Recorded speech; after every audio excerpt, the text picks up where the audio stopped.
Holy crap. People persist in doubting the evidence. Don't run and hide. Don't be afraid. Don't turn away any longer. The truth will set you free. You're listening to Jimmy Church, Fade to Black.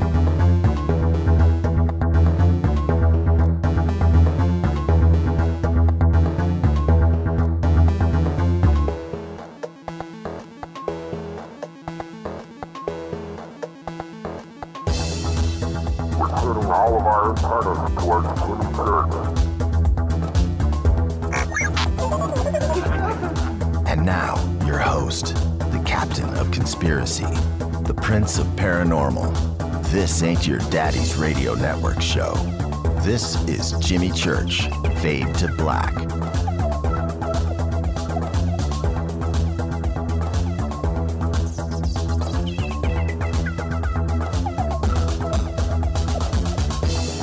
All right, everybody, welcome back. Fade to Black. Bespoke radio for the masses. Today's Tuesday, February 17th. 48 days into the new year, 317 days left. Welcome to everybody listening all around the world, all across the United States. Hither and thither, to and fro, back and forth, up and down, east and west, north and south, far and near. This is Fade to Black. As always, we are live from the truthfunders.com studios right here in Burbank, California. Truth Funders, do you have a book, expedition, invention, or paranormal documentary you need to get funded? Go to truthfunders.com. Truth Funders, the #1 source of backing your project into the fringe. For KJCR and the Game Changer Network, I am your oh-so-humble host, Jimmy Church. What is cracking tonight, everybody? We have Nick Redfern live from Tejas with us. First off, big salute to the proud men and women in uniform all around the world, protecting that freedom of speech of ours. Without them, there is no you, there is no me, there is no us, and you could not hear me. Right now, I need you to think about that. Right now, we're lacking on YouTube. We haven't been able to post there for 3 weeks because of some Yahoo. So that's it. We can't post anything over 15 minutes long. So if you want to listen to the show, you got to go subscribe to the podcast. Don't yell at me. Yell at the doofus that did that to us. And don't worry about it. We got the legal dogs on it. It's going to take a little bit, though. Every day I wake up hoping it's just going to go away. We'll see. Faders.org. Go to, by the way, if you want your fader gear, you want your fader not gear, go to shop.faders.org. Shop.faders.org. T-shirts, coffee cups. I think there's a few other things over there. You want your T-shirt? You want to look smart? Go to www.shop.faders.org. That's right. It's free. It's fun. Become a fader not today. Faders.org. Got a new shop open. I wonder if who has got a T-shirt so far? Right now, tell me in Twitter at JChurchRadio. Right now, hashtag F2B. That is the Fade to Black tweet deck column. F2B. Who has gotten a T-shirt? Anybody? I'd like to know. I know. I know that a bunch have been ordered. I'm just wondering who right now has got one coming. And which one did you get, by the way? Did you get the triangle alien? Which one did you get? Did you get the one with my big, fat, unshaved mug on it? No, they don't have that one yet, but that one's coming. Also, don't forget, Studio Dome SD1 Bluetooth speakers. We still have the Fader Not special going. And before that runs out, just go to jimmychurchradio.com. Click on Studio Dome SD1. They are voice-activated speakers. Bluetooth, little antenna, comes with a carrying pouch, nice gift box. I mean, it's really cool. Great warranty. Fader Knots, get the deal. You just go to the website, click right there, Studio Dome SD1, click on the banner on jimmychurchradio.com. Go enter promo code Jimmy, Jimmy, and all Fadernauts get $40 off of the list price of $99.99. That's $59.99 total, and you get free shipping. Enter promo code Jimmy. That's a deal. It makes me feel so good when Fadernauts post that stuff in Twitter. Going, dude, I got him. Look, it worked. Promo code Jimmy. Check it out. Free shipping. Yeah, it's pretty cool. All right. Now, officially, you can now enter the Contact in the Desert contest. Yes, you can. Very simple. Go to jimmychurchradio.com. It's right at the top of the page. Enter. You'll see it right there. Go and click. Go and enter. That'll take you over to the exclusive Jimmy Church Fade to Black page. Wow, did you hear that? Those are the springs on my studio arm. Wow, that was cool. I'm sitting here in the studio flailing my arms around, and I went, wow, that's cool. I got to use that as a special effect, man. Contact in the Desert contest right there. It takes you to the landing page. Very simple. Just enter. I think all you really need is your email. Go enter. Those are full-blown weekend passes right there. You do want to come and hang out with us all week. We have been posting pictures of us at Contact in the Desert last year. We had a blast. All the Fadernauts came from around the country, and we did it right. And if you have any doubts, go over to Twitter right now. Go ask anybody that was there. Man, was that for real? Did you guys really get free passes? Did you guys really do it up like that? Yeah, we did. And you want to be part of it. All right? So just go to jimmychurchradio.com, click on Contact in the Desert contest, go and enter. Good luck. Next Wednesday, maybe Thursday. You know what? We'll hold it off for Fader Night because we'll be able to get maybe one more winner in. And then we'll make the first round of announcements of winners next Thursday. How does that sound? I could do it every day, but that's not as fun. I'd rather just give a big, long list out. Okay, we'll do that next Thursday night. All right? Oh, man. Oh, by the way, we talked about this a couple of weeks ago. I'm so proud of this. We made the TalkStream Live Power 50 and for 2014. That's right. We came in at number 38. It's myself, Clyde Lewis, and Nori were the only three guys on the fringe that made the list. Everybody else, whatever they talk about, politics and what have you. But we were the three fringe guys in the country that made the list. And it was such an honor. And we're getting ready to, I saw it, and we're getting ready to post this really cool TalkStream Live Power 50 list logo that they're going to give to the 50 people that made it on the list. And I cannot wait to see that on our website. It is an honor. And now we're getting closer to with iHeart too. I know I say it on every show, but we're getting close. We're getting close. Okay? All right, we're getting close. Email exchange happened again today. We're so close. But iHeartRadio is right around the corner. But we do have TalkStream Live. We have the TalkStream Live call-in number that you can use, too. If you have data problems, you can just use that. You can click on TalkStream Live on our website. And, of course, the more that you click on TalkStream Live, there it is right there. What are we now? Is that now? We're number 4 in the country? Who's in front of us? Hold on.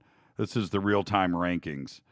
Michael Savage, Mark Levine, John Batchelor is number 3.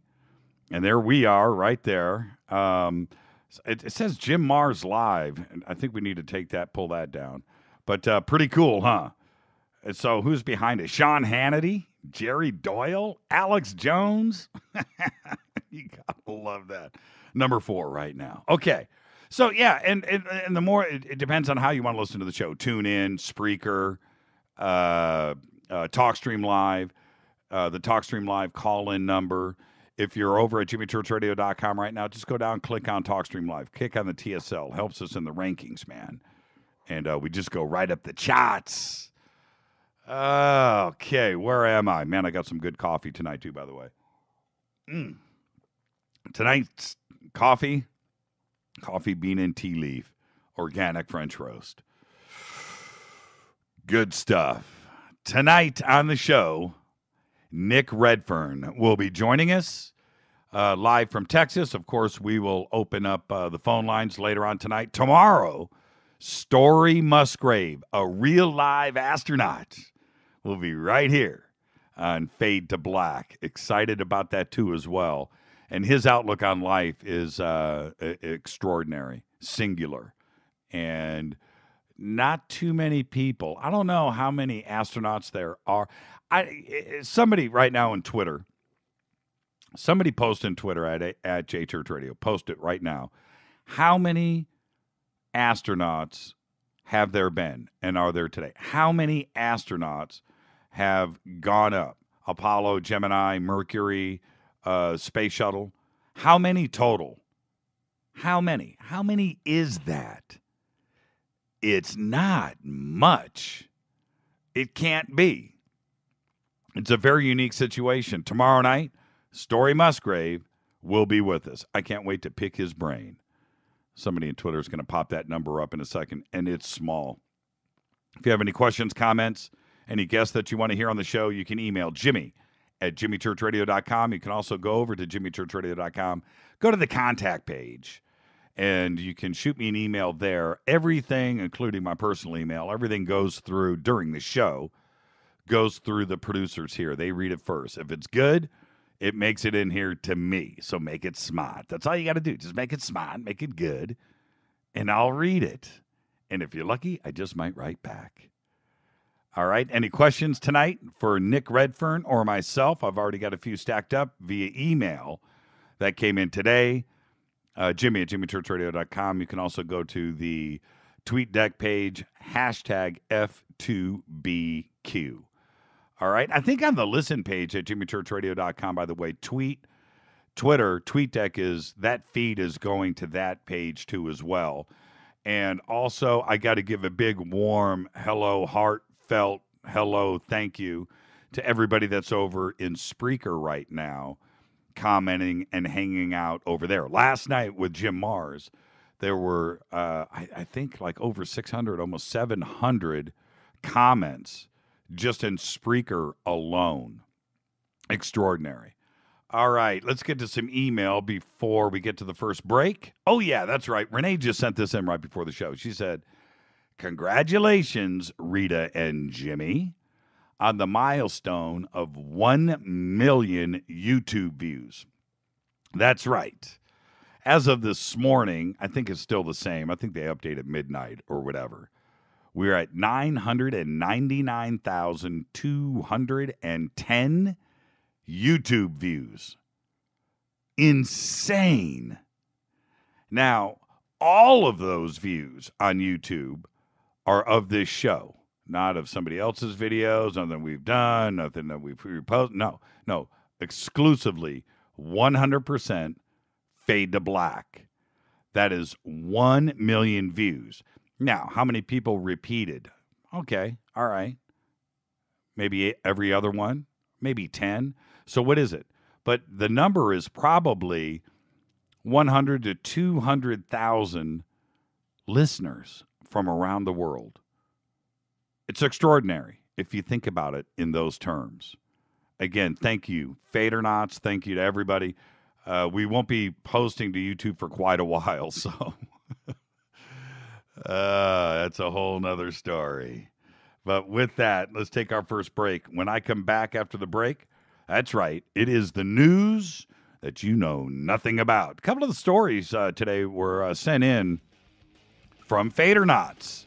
And when I get to those stories, you'll know who you are. This is Fade to Black, bespoke radio for the masses. I am your so humble host, Jimmy Church. Tonight, Nick Redfern, live from Tejas. Taking your calls, 323-825-5045. When I come back after the break, the news you know nothing about. I'll be back right after this. Stay with us. Don't touch that mouse.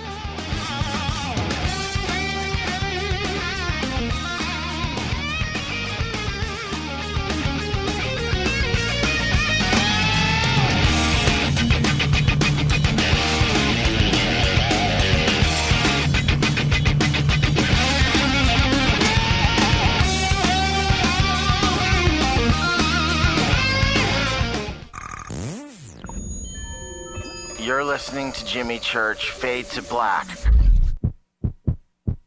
What's up, revolutionaries? It's me, Jimmy Church. Do you have an IRS or state tax issue? Well, I did, and I called national tax experts. My problems were fixed, done, fini, and man, I gotta tell you, it was a relief.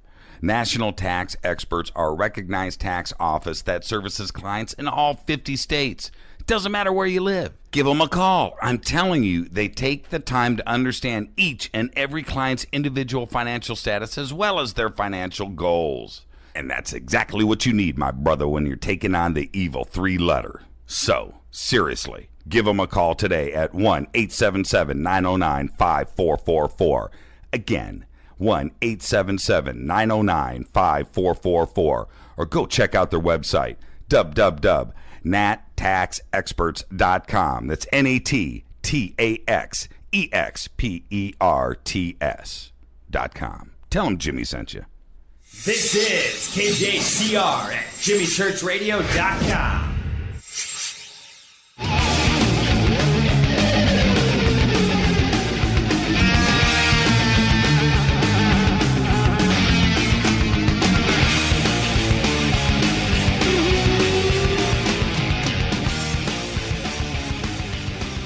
All right, welcome back. Fade to Black. Tonight's Nick Redfern, live from Texas. Bespoke radio for the masses, only on the Game Changer Network. Tune in, TalkStream Live. Yeah, go over to JimmyChurchRadio.com right now. Click on that TalkStream Live logo right there. Click, click, click. Tune in, Spreaker. Ed Hake just tweeted during the break, 552 astronauts have traveled in space, 547 in space and 541 in orbit. Now that's from Les. Ed says 552. Okay. So we're off by 5. Close enough. That's actually a higher number than what I was thinking. I thought it was going to be about half that. I'm assuming that's including, Russians. What we got? China, India. A couple of other astronauts from other countries that have flown. So I'm assuming that's a worldwide total. Which, well, then it really gets to an astounding number. 552 on the Earth. That's it. How many are still alive? Wow, crazy. All right, let's get to the news you know nothing about. This broke today. Crazy. Mars One, a group that plans to send humans on a one-way trip to Mars. As you remember, we had Zubrin on the show talking about this exact subject, has announced its final 100 candidates the winners will die on Mars.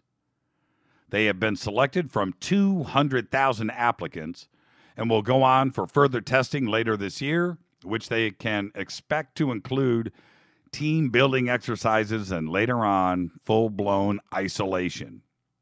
Eventually, 24 will be selected to make up 6 crews of 4, which Mars One says they hope to launch to the Red Planet every 2 years from 2024, with the aim of starting a colony there.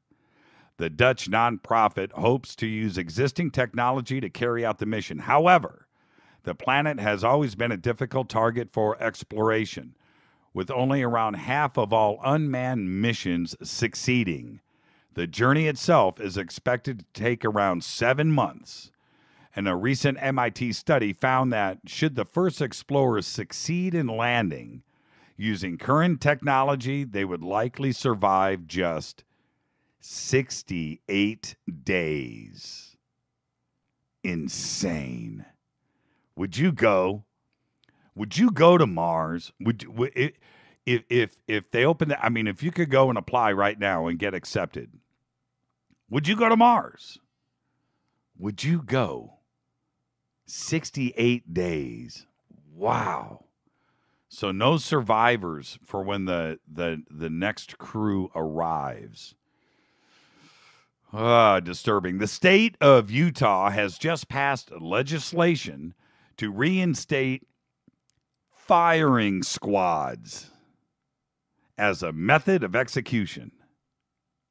That's right. Governor Gary Herbert has not stated as to if he would sign it yet into law, but this comes on the heel of so many states questioning the validity of lethal injection. In the past 6 months, so many lethal injections have gone wrong, and the bigger problem at hand is that many of the pharmaceutical companies are refusing to make the drugs that are used for executions. So, the bill itself, which is HB 0011, sponsored by David P. Hinkins, is mainly a safety net. If, by chance, lethal injections fail or the drugs are not available a month before the execution, a firing squad is the fallback option. Insert jokes here. Stephen Newman, I don't know if you caught this story, but Stephen Newman abruptly stepped down this week as the president and CEO of Transocean, the huge offshore drilling company that has been slammed by a decline in crude oil prices. Transocean said the company and Newman mutually agreed to part ways. In 2013, check this, write this down, he made nearly 14 million buckaroos in total compensation as CEO. While departing CEOs often keep their board seats, Newman is also quitting as the Transocean director. Transocean declined to comment on the nature of Newman's departure beyond the company's official statement. Oil prices, which went from over $100 a barrel last July to $250 a barrel in January, have forced companies to slash spending on expensive activities like Arctic exploration, shale drilling, and deepwater exploration that Transocean specializes in. It's been very bad timing for Transocean, which had recently ramped up spending on expensive drilling rigs. But I ask you, it's a job. Newman didn't own Transocean. It's a job. What job is worth $14 million? I'm talking about a job. Doesn't own the company. That's different. A job. $14 million a year. That's insane. Good riddance. Should do that to every CEO. We should have like some crazy law. Every CEO is like market capped at like 300 grand. That's, man, if I was president. Mattel, check this out. Mattel is developing a new talking Barbie. And at this time, the company's not programming it with silly canned phrases. Oh no. Mattel's working on an actual interactive model called Hello Barbie that kids and adults can talk to. Sort of like Siri on an iPhone. But in a doll. That's right, a doll with blonde hair. Think about this for a second. Girlfriends loaded with Toy Talk's pull-string technology designed to make two-way conversations happen with animations and toys, so she's capable of natural speech recognition and picks up cues from what you say to formulate a response. She can even remember past conversations. And like any good BFF, she'll take note of her owner's preferences and to reference in future replies. How spooky is this? You think Robert the doll is a trip? All you need to do is push a button so she knows you're talking to her directly. But that's not such a huge inconvenience if you think about it. Remember the old pull string? Hello Barbie will be Wi-Fi connected and continuously downloads the latest software updates in order for her to keep up with the newest pop culture references and to have new jokes and stories to tell you and your friends. That, my friends, that is signs of Armageddon right there. That's end of time stuff. Scientists have found evidence that life on Earth may have blossomed 3.2 billion years ago. Michael Cremo just sat up in bed. Huh? A challenge to the previous theory that the planet was hostile 2 billion years ago. Researchers from the University of Washington studied ancient rocks and found indications that 3.2 billion years ago, life was sucking an essential nutrient, nitrogen. That's right. You need nitrogen for everything. According to a report published in the weekly journal Nature, nitrogen is the essential ingredient for life, as everything from viruses and bacteria to complex organisms use the nutrient to build genes, not Levi's. The process that makes nitrogen easier for organisms to use, called nitrogen fixation, did not emerge until 2 billion years ago. This led scientists to theorize that the earliest ecosystems were clinging on to an essentially uninhabitable planet. But now, that doesn't seem to be accurate. Think about that. The Florida... This is one of the craziest stories I've read in a long time. The tourism office in Ithaca, New York, right now, you can go to the website, is waving the white flag on winter and advising all visitors to its website to check out the Florida Keys instead. Visit Ithaca.com's homepage displays Sunshine State vacation photos and provides links to the website for tourism information about the Florida Keys and Key West. The top of the Ithaca page reads, "That's it. We surrender. Winter, you win. Key West, anyone?" It's right there. I saw it myself. Referring to this, I'm quoting here, "this ridiculously stupid winter, the Ithaca website suggests visiting the Florida Keys this week and returning when things thaw out." Ithaca and the rest of upstate New York have been in the grips of a snowy and brutally cold winter. Right now, as low as 28 degrees below zero. Here it is. Here's the story that all you fadernauts have been waiting for. Weed smokers like to say that getting high doesn't affect how they drive. We've all heard that. Now, it appears the federal government is agreeing with them. All of your stoner friends.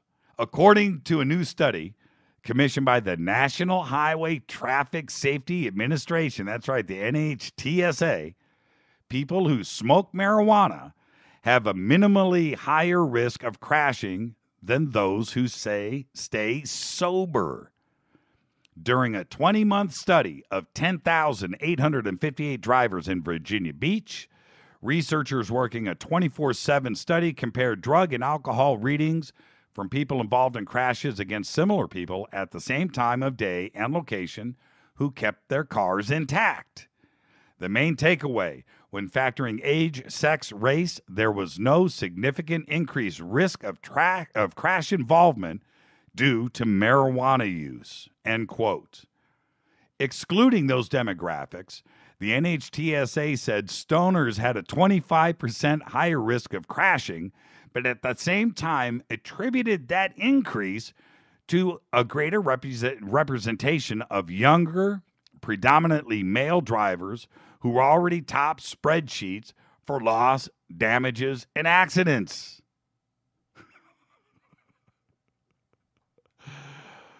Insert joke here. Green car skeptics take note. Japan now has more electric vehicle charging spots than gas stations. The country's number 2 automaker says Nissan says there are now 40,000 charging units in the country and only 34,000 gas stations. Think about that for a second. A change has come. All right, that's all the news you need to know. This is Fade to Black, bespoke radio for the masses. Let's get out of here. Right after the break, we'll be right here with the one and only Nick Redfern. We'll find out what kind of T-shirt he's got on. I'm your host, Jimmy Church. I'll be back right after this. Stay with us.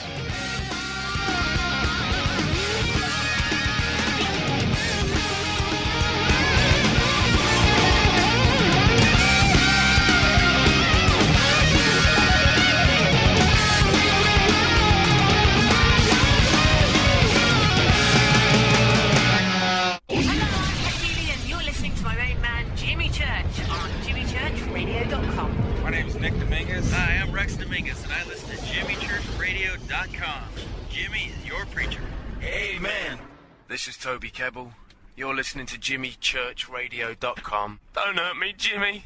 I'm only little. Hey, I'm Adrian Grenier, and this is Ari Gold. We're of the Honey Brothers. Yes.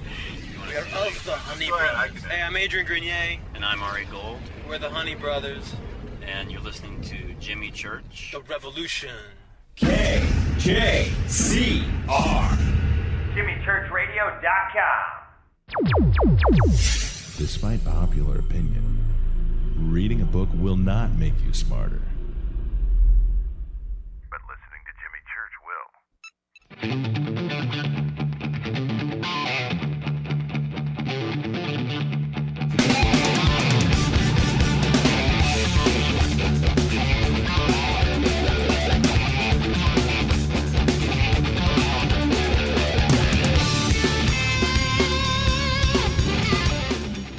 All right, everybody, welcome back. Fade to Black, bespoke radio for the masses. I'm your humble host, Jimmy Church.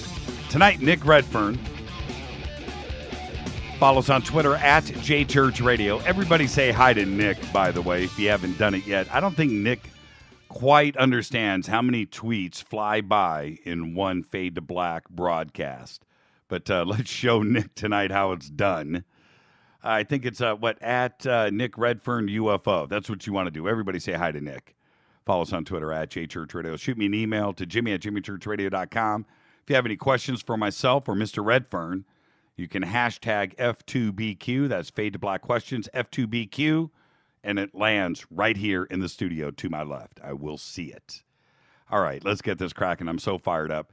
Nick Redfern is the author of more than 30 books on UFOs, Bigfoot, lake monsters, chupacabras, Hollywood scandal, including Monster Diary, Memoirs of a Monster Hunter, Celebrity Secrets, There's Something in the Woods, Contactees, Final Events, The Real Men in Black, one of my favorite books I have right here, The NASA Conspiracy, Science Fiction Secrets, On the Trail of the Saucer Spies, Strange Secrets, and with fellow Tejas-based researcher and author Ken Gerhard, Monsters of Texas.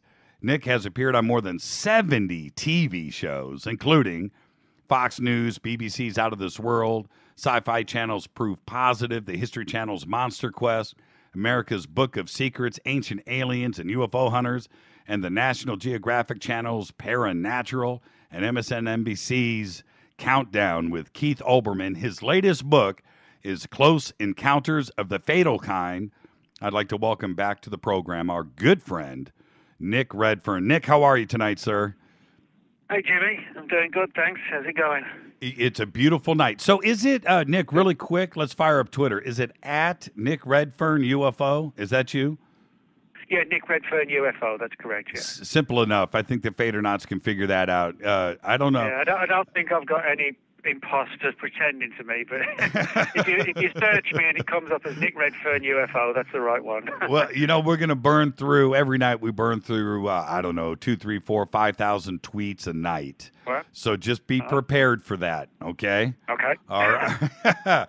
Hey, Nick, just between you and I, as you know, this is just two friends talking, and we're just going to rap for the next couple hours on a bunch of subjects, and where we start is where we start, where we end is where we end. But I want to start with this question, and I doubt you've ever done any show of any kind and had this be the opening salvo. Are you ready? Go on then.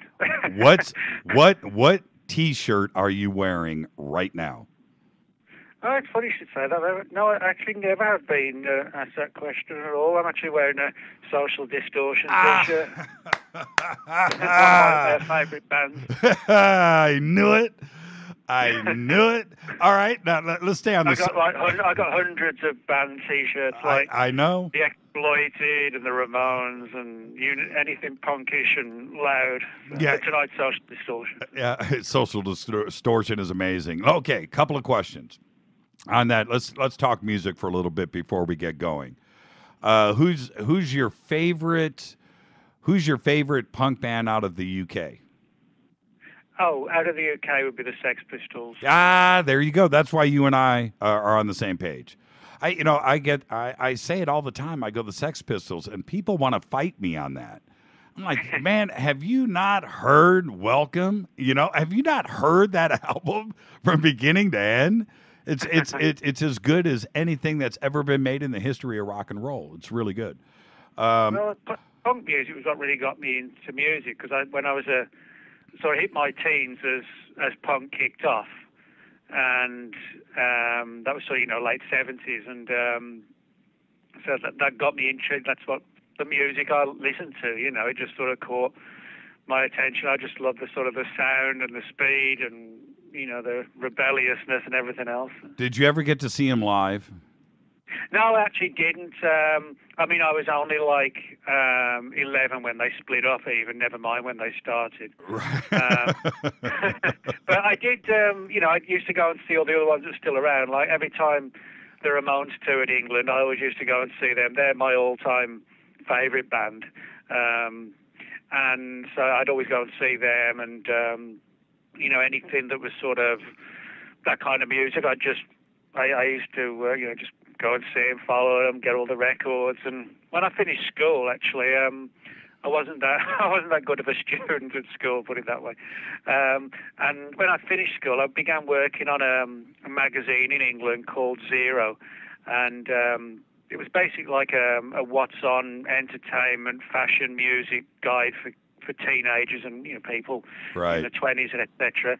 And I basically took the job because, number one, it didn't sound like a real job. I was getting paid to go and see bands and review concerts and interview band members and getting paid. And I didn't have to wear a suit and tie to go to work, and which I hate. I don't even own a suit.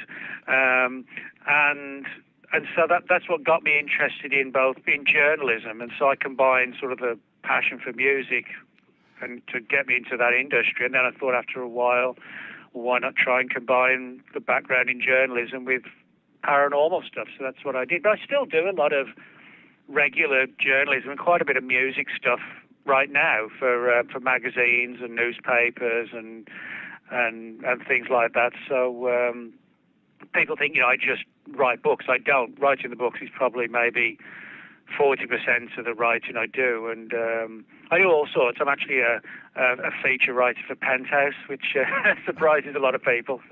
Well, and I say it all the time on this show when people come up to me, they go, "How do you explain, the success of Fade to Black?" And my answer is always, look, I talk about the things that matter to me. I love heavy metal. I love the paranormal. I love movies. And if I talk about that, then I know that there's people out there that are just like me. And I know that's one of the things that I've always respected about you. You're not ashamed of your love for music and the paranormal. I think they go together. I really do. Yeah. Well, yeah, I think it's important that if you're going to do something like this, it's always good to have a life away. When I write books, or even magazine articles or newspaper articles, whatever, I like to try and rigidly sort of stick to 8 to 5, Monday to Friday. And then that allows me like a normal social life on weekends and evenings. And, a couple of nights a week I like to watch like an English soccer game. I've got all that.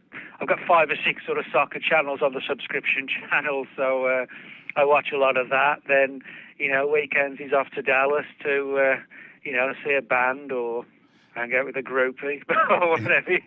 Okay, one last really quick music question. Okay, so what about the L.A. punk scene? Who is your favorite band out of L.A.? Because there was 3 distinct things that were going on at the same time. L.A., you can say Orange County too as well. New York and the UK. So the L.A. had its own thing going on. Who was your favorite band out of L.A.? Well, I would say from the early years, I'd probably say X. Oh, yeah, there you go. I liked X. But, they kind of, you didn't hear about them too much after a while. And so, the main US bands I sort of really picked up on were the Ramones, Social Distortion, and the Cramps. I used to love the Cramps. Yep. So those are my sort of main US favorites. But you know who used to freak me out? Misfits. I like the Misfits as well. Oh yeah, Misfits, no doubt, no doubt. You know who used to freak me out was Susie and the Banshees. And, oh yeah, they're good, great band. Yeah, and the Germs. What about the Germs? You forgot the Germs. Oh yeah, the Germs. Yeah. I mean, there's so many, good bands. Some of them that lasted forever, and others that put out just a few classic great songs that they'll never fade away, but they never had another hit. That kind of thing. Totally. Oh, but I like some rock as well. I mean, I'm not really into sort of full on metal like Iron Maiden and things like that, but I like stuff like Rammstein and Rob Zombie. Yeah. Oh man, and, and also Motorhead. They're one of my favorite bands, Motorhead. You know what Steve Jones told me once? We were sitting in his living room. It's a long story. I'll share much more of this with you privately. But I said, Steve, I got to ask you, did you have any idea, looking back now, did you have any idea that you guys were going to literally change the world like the Beatles did? Mm-hmm. And he looked at me deadpan right in the eyeballs. He goes, man, I'm serious. All we wanted was free beer. That sounds true. That was their goal, man. That's cool, though. That's cool that you got to sit in Steve Jones' living room. Oh, man. Well, the one story I can share about that was he had a pit bull, and this pit bull sang. And he goes, Jimmy, you want to hear him sing? And I said, sing? And he goes, yeah, check this out. And he picks up this acoustic guitar, and he starts playing chords, G, C, D, maybe A minor in order. And this dog broke off into the Barber of Seville. Perfectly in pitch, man. Just right in cue. And I was stunned. I don't think I talked to Steve for half an hour. I made him play the guitar and listen to his dog sing. It was absolutely amazing. Yeah, he's a really cool guy. Cool. Okay, now let's get this rolling. One of the things that I have to ask you, when you've done as much television and radio, 70 TV shows, more than 70. Now today you're probably closing in on 100. But do you remember everything that you've been on? Well, if you asked me to reel them off, I wouldn't be able to say them all. But I mean, if I saw it on TV or something from 15 years ago, I'd be able to say, oh, yeah, I remember the show. But no, I couldn't remember all the names. But a lot of them are stuff like UFO Hunters, Monster Quest, Ancient Aliens, some of the more well-known ones. And also a lot of sort of lesser-known ones, which I like doing because they often cover more alternative subjects as well. And but I enjoy doing TV because it helps get the word out about what you're doing. I guess the only downside, of course, is that you can be sort of in the studio or out on location for, I don't know, an hour or a couple of days. And when they condense it down to sort of 15 minutes of a 2-hour show or whatever, you can never be sure how you're going to be edited. That's one of the things. And occasionally it's happened where my words have been edited to make it sound like I was endorsing something when I actually wasn't. And so that kind of gets me mad when, you're not in control of your own words even. But I mean, those cases, I remember them because the ones that got me mad. But I mean, for the most part, right. TV is pretty good. But you've got to be careful and pick and choose which ones you do and which ones you turn down, because some of them are just, particularly today, they're just nothing better than reality TV, and it's a lot of it's just unreality TV. People running through the woods and saying, "What was that?" when it was just the sound guy shaking the tree, and they all knew it. I flat out refuse to do those kind of shows because it's cheating the audience. You know what I mean? Yes, and you have been. You're one of those guys. There's only a handful that is one of the go-to researchers and experts on so many different subjects, but you're one of the go-to guys, and certainly being on that many shows says that. Do you feel that pressure going in? I mean, do you feel like you're that smart, if you know what I mean? No, I mean, I don't feel any pressure. I mean, I do TV because, I enjoy doing TV. I said it helps get the word out. It helps share information and, highlight different things. And it's a mouthpiece. But, I always stipulate certain things. I'm not going to lie. I'm not going to, pretend I saw something in the woods if I didn't. I'm not going to, just say this for the sake of saying it. If things happen, we can film it and talk about it, but I'm not going to make it up. And I'm also careful about, as I said, which ones I accept, because, it's like when you get friends in the subject. Occasionally you hear a horror story from this person about this show, and then somebody else tells you something about it. That's like a good point to stay away from it. And I always have a clause in the contract, don't tell me I've got to wear a suit. I actually insist that goes in the contract, it's like, I want this, I want that, and I'm not putting a suit on it. And it's like black leather jacket or find someone else, Have you ever been pressured into saying something that you didn't want to say? And have you ever walked off a set? I almost walked off a set, actually, once when they told me to take out one of my earrings. What? Because they said, the funny thing they said, it would detract from the subject matter, which was like so way out. It's like, how is my earring going to detract from the fact that we're talking about this crazy topic? And I said, you ever tell me to sort of take that earring out? And I walk, and they're like, oh, well, we just wondered. I said, no, you told me to. And, nobody tells me to take my earrings out. So did the earring stay? Did it stay? Oh, yeah. Yeah, I mean, there was no chance in hell of that happening, But I actually, I've turned down a lot of shows because when I've seen previous episodes, they just make you cringe. Now, I've never said something that I don't believe in, but what has happened a couple of times, and I've had to be very careful about this after that, is that a company has said to me, can you talk about the theory of this or that? And I'll say, well, yeah, I'll talk about what the theory is, and then I'll explain why I don't believe the theory is valid. And they say, okay, that's fine. So, for example, I then told the story as to what they wanted me to talk about. And then I said, but even though that's the basic outline of what the believers think, I don't believe it. And I then reeled off the reasons why.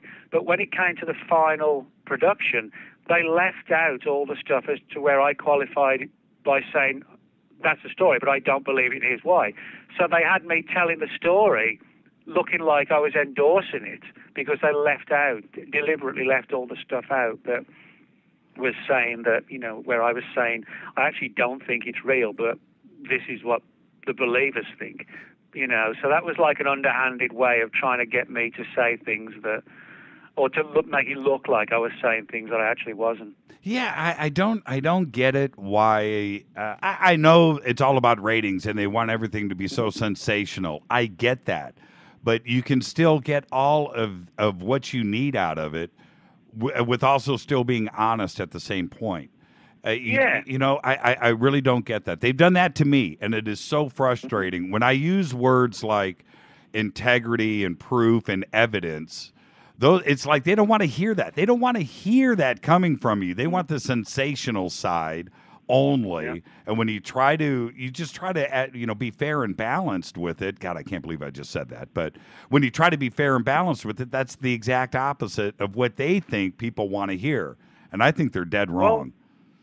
Well, I tell you why I know why that is from a lot of behind the scenes stuff that goes on at shoots. Is that some of these production companies that, a lot of people don't realize that the channels, like the Sci-Fi Channel, the History Channel, Discovery, Nat Geo, they don't make the programs. The programs are farmed out to independent production companies that make the shows for the channels. Now, I've been approached by various production companies where they just want to jump on the paranormal bandwagon and they want to try and get a deal with one of the big TV networks, if they just get 8 episodes.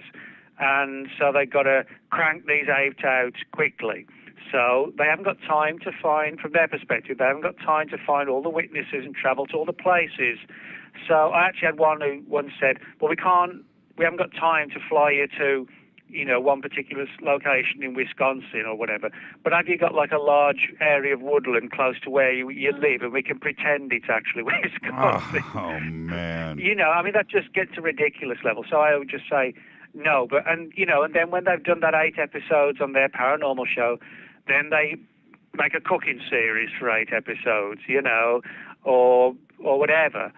And that's how these shows work. They're the days of things like Monster Quest, which I actually thought was a really good show, and where they took time, they travelled out to locations, it lasted 4 or 5 series. They spent a lot of money and time. These shows now, they're just in and out of a location in a day. Let's get stock footage of the woods and the moon. Let's get some overdubs of wolves howling or something, and have somebody running around with night vision equipment, and that is the show, and it's just pointless, really. Yeah, you know how the show's going to end. Yeah. You know what I mean? You know the ending to the show. Well, they're like all of them, You can have somebody, they're all so formula-based. They've got to have nighttime footage. They've got to have somebody saying, what the hell was that? Shadowy figures, and they never really prove anything, and that's the show. And you could use that template for a Bigfoot episode, a lake monster story, UFO, a werewolf. Yes. Yeah, anything, Yeah. And there's nothing wrong. Look, there's something going on out there. We all know that, whether it's interdimensional or just hiding from us humans. We know that there's just been too many sightings and too much evidence. Bigfoot itself, or what Bigfoot is, we've got 20 different researchers with 20 different opinions on what Bigfoot could actually be. So I don't know. I don't think any of us know, but there's certainly something going on. I'm on the fence with what is going on and what it could be. But to that end, you can't have a show like that unless you have an ending. Otherwise, that you're going to go through an entire season. Because if Bigfoot was seen and it was real, that would be the breaking news. You know what I mean? So therefore, we know what the season is going to be. I have nothing against research. I have something against shows like that for show's sake, just for commercials. Yeah, I have big issue with that. Yeah, I don't mind if somebody makes a reality show where they follow like a Bigfoot team through the woods or whatever, because that could, if done properly, that could be really entertaining, where you got to see the background of the Bigfoot hunter leaving while his wife doesn't want him to leave, for 2 weeks, that kind of thing. So it's like a real sort of fly-on-the-wall documentary on how a Bigfoot researcher lives their life. That would be really cool. And you could actually do that in a really entertaining way, and it wouldn't matter if they didn't find Bigfoot even. It would be just a fun show. But where I draw the line is where they want you, literally just to, well, if you don't find it, we've got to make something up. And, they try and put a clause in the contract that you agree not to talk about anything that went on the show. And that protects them from you then saying that, oh, well, we actually made that up. That's why I won't do those shows, and I can talk about situations like this in general, because I've never... I've always flatly refused to be in that kind of compromised position. Well, everybody says they have that everybody has got their price. Everybody's got their number, but I don't taste that in you. I don't see that at all. Well, I mean, if I'm away on TV doing a TV shoot, my agent negotiates a fee applicable to whatever channel it's on. The previous success of the show. And I believe if I'm expected to put in a 5-day working week shoot for a TV show that has high ratings on a major channel, I should be paid accordingly.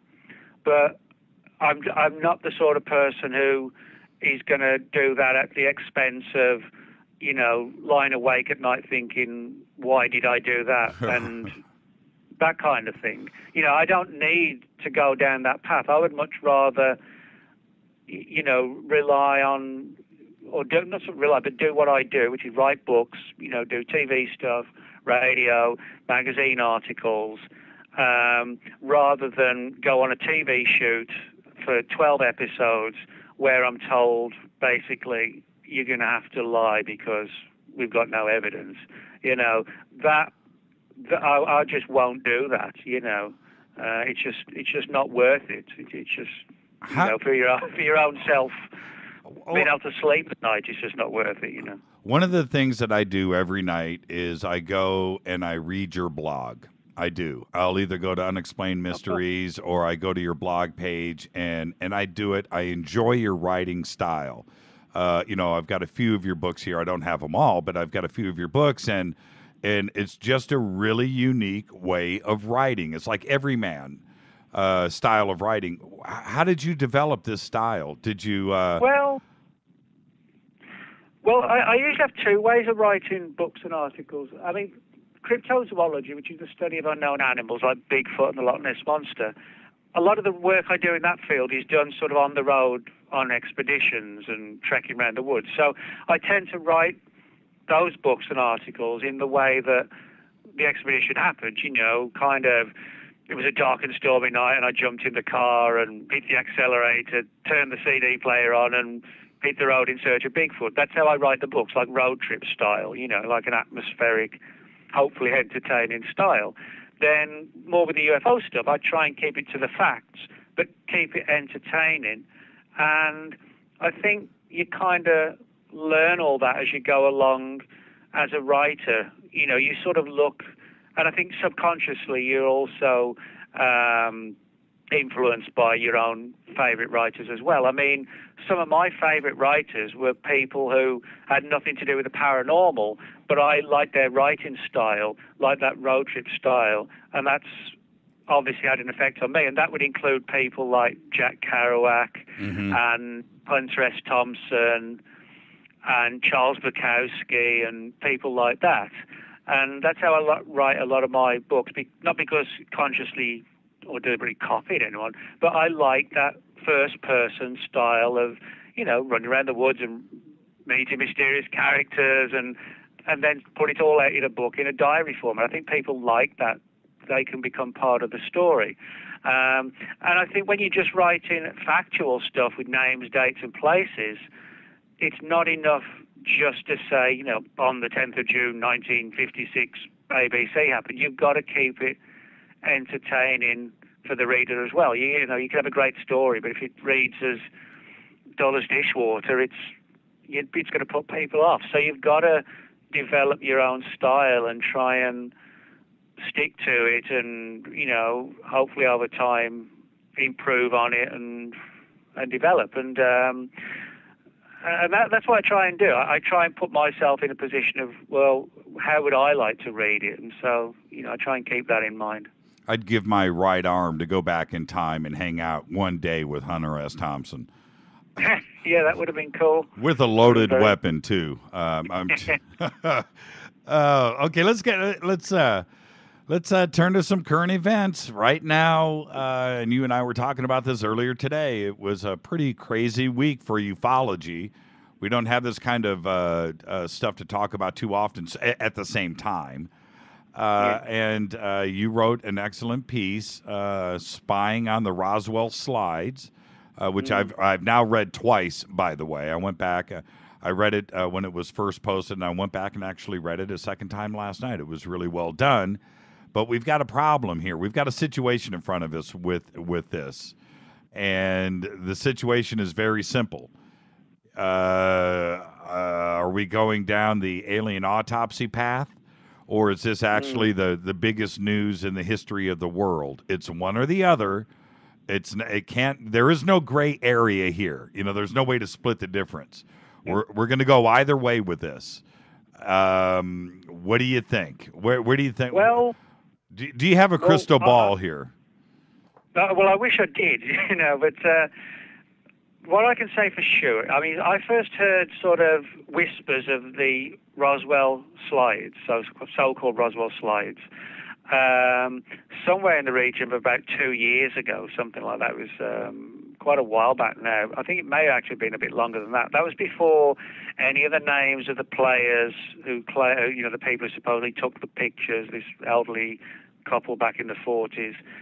Even before that, and I contacted some of the people who were already involved in it, and they said, how did you get those names and whatever? And I said, well, people contact me, which is basically what happened. And so it was all, to start with, all that from those people, it was all very much underhand and quiet. Nobody was saying anything. Not underhand, I mean quiet and, just silent. But then over time, bits of the story started to get out. For people who aren't fully aware of it, basically, it deals or focuses on two men, a man and a woman, Bernard Ray and his wife Hilda Ray. Bernard Ray supposedly having connections to Roswell, New Mexico in the late 40s, the location in terms of his job, and his wife supposedly being connected with people, possibly even in the intelligence community and government. And in this, like a chest of theirs, was found a couple of slides that seemed to show like an unusual small, large-headed body laid out in some sort of container, and apparently there are a couple of them. It was a fascinating story when it began. In the last couple of weeks, a couple of the slides have surfaced, and I'm not overly impressed by what I've seen. There've been some arguments that could it be a deformed child? Could it be a mummy or something like that? And it just doesn't look that impressive to me. It doesn't mean it's fake. It doesn't mean it's real. It just means we're still in one of these kind of limbo areas as to what it shows or what it doesn't show. Now, the story has got sort of several strands to it. You've got the story of Bernard and Hilda Ray. You've got the slides themselves. You've got a couple of anonymous people who added what turned out to be legitimate information to the story. Like, for example, I was given the name of Hilda Ray and Bernard Ray before their names were public domain, and I gave it to the so-called Dream Team, as it's become known, that's investigating this, and they well, how on earth did you get those names? Nobody knows those names. So there were a lot of weird stuff like that. But then last summer, another aspect was added to it when three people who were involved in the investigation in various ways, Tony Bragalia, Rich Reynolds, who Tony is part of the Dream Team, Rich runs a blog called UFO Conjectures, and me, we all got hacked by some hacker who used the name of A-Glass Darkly and was using a SafeMail account. SafeMail is one actually behind which it's quite easy to hide your identity and location and so on. And no damage, thankfully, was done to any of our laptops or pads, or whatever. The person was clearly just fishing to see what was on our systems relative to the slide story, and probably looking for the slides. I'm sure that was the goal. Right. And there was one thing that you posted. I want you to tell me because, let me get directly to the point, because you kind of glazed over this in your blog. I would have liked some more information, so I'm going to hit you with this now. You said that A-Glass or Darkly or whatever his name was inserted his name into your emails so you guys would know that he was reading all of your stuff, all of your correspondence. Tell me, what was going on there? Yeah, the only reason I sort of condensed that down in the article is because, what I can say over the phone now, it takes a minute or so. It would take sort of reams to explain it all in print, But basically what happened was this. Let's say, for example, me and Rich Reynolds, as I said, who ran the UFO Conjectures site, or still does, I should say, and who got hacked as well. Let's say I emailed Rich about the slides, hey, what's the latest you've heard? And Rich replied back to me. And it was just an email between the two of us. Let's say I said to Rich, what's going on? And Rich said, nothing is going on. Suddenly, we would then both be CC'd on an email from the Glass Darkly guy saying, well, yes, something is going on. So he clearly read an email sent just between the two of us, and he was basically replying with sort of taunting style replies, not really saying anything or giving anything away, but just letting us know he was reading them. So, in other words, it wasn't a case like some people thought, well, maybe somebody else had got BCC'd on it and you didn't know, you assumed you're being hacked because you weren't aware that there were other people BCC'd.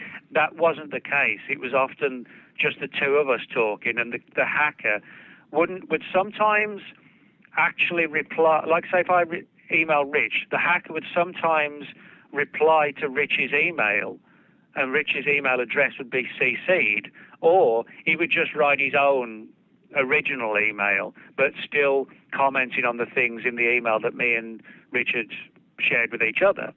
So there was regardless of who's doing it, there is a degree of hacking going on. Now, some people have said they thought it was the Dream Team itself trying to hype up publicity, but I don't personally see that as being the case. I think, and other people have said they thought it was somebody, like one of the ABC agencies of some government, and there was talk of overseas government agencies being the culprits. Man, that is creepy. Yeah, and it's a violation. It's a violation of your privacy. How did that make you feel? Well, I mean, I've not seen any evidence of like overseas ABC agencies doing it. And the bigger consensus was that it was somebody in the UFO community trying to get the slides and be the first with the most. But my perspective on all this is that what gets me mad is that this has less to do with UFOs and more to do with what is basically criminal activity. Even though no damage was done to my system, that's not the point. The way I look at it is somebody hacks my emails, I view that exactly the same as if somebody broke into my apartment and stole my TV. Right. It's no difference. And so for that reason, I want the person gotten. I want to get that person and have them brought to book for what they've done, whoever it is. And that's why I won't let this matter drop, regardless of who it turns out to have been, whether it was somebody's idea of a prank, somebody trying to amp up publicity, or something even more sinister. My goal is just to get to the bottom of it. Are you close? Are you close to finding out who it is? No. The problem is that the email itself, the email address, I should say, the aglassdarkly@safemail.net was closed down. And the thing with SafeMail, if you Google, the history of SafeMail, it's one that a lot of people use to protect their identities. That's the whole point of it, why it's called SafeMail. But unfortunately, if you're trying to track the person, it makes it very, very difficult. And, I'll be the first to admit I'm certainly not an expert in the field of hacking or, what defines different kinds of hacks or intrusions. All I know is that you've got to have a good, protection system to protect yourself. So in that sense, no, I am no closer. But the only thing I'm hoping, the main reason why I'm writing sort of several articles on all this is just in the hope it might bring somebody forward who says, well, hang on, I know who that account belonged to. Strange things like that happen. When you put the word out, there's always eventually someone who knows something. Right. And I think when you hit a brick wall, the only way to take it further is to put it out, what you know. That's why I sat on it for a while, hoping that it might get somewhere and that we might get cleared up.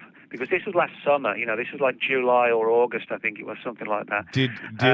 Did you, Rich, or Tony have any high-res versions of these slides on your hard drive? Was any of that compromised?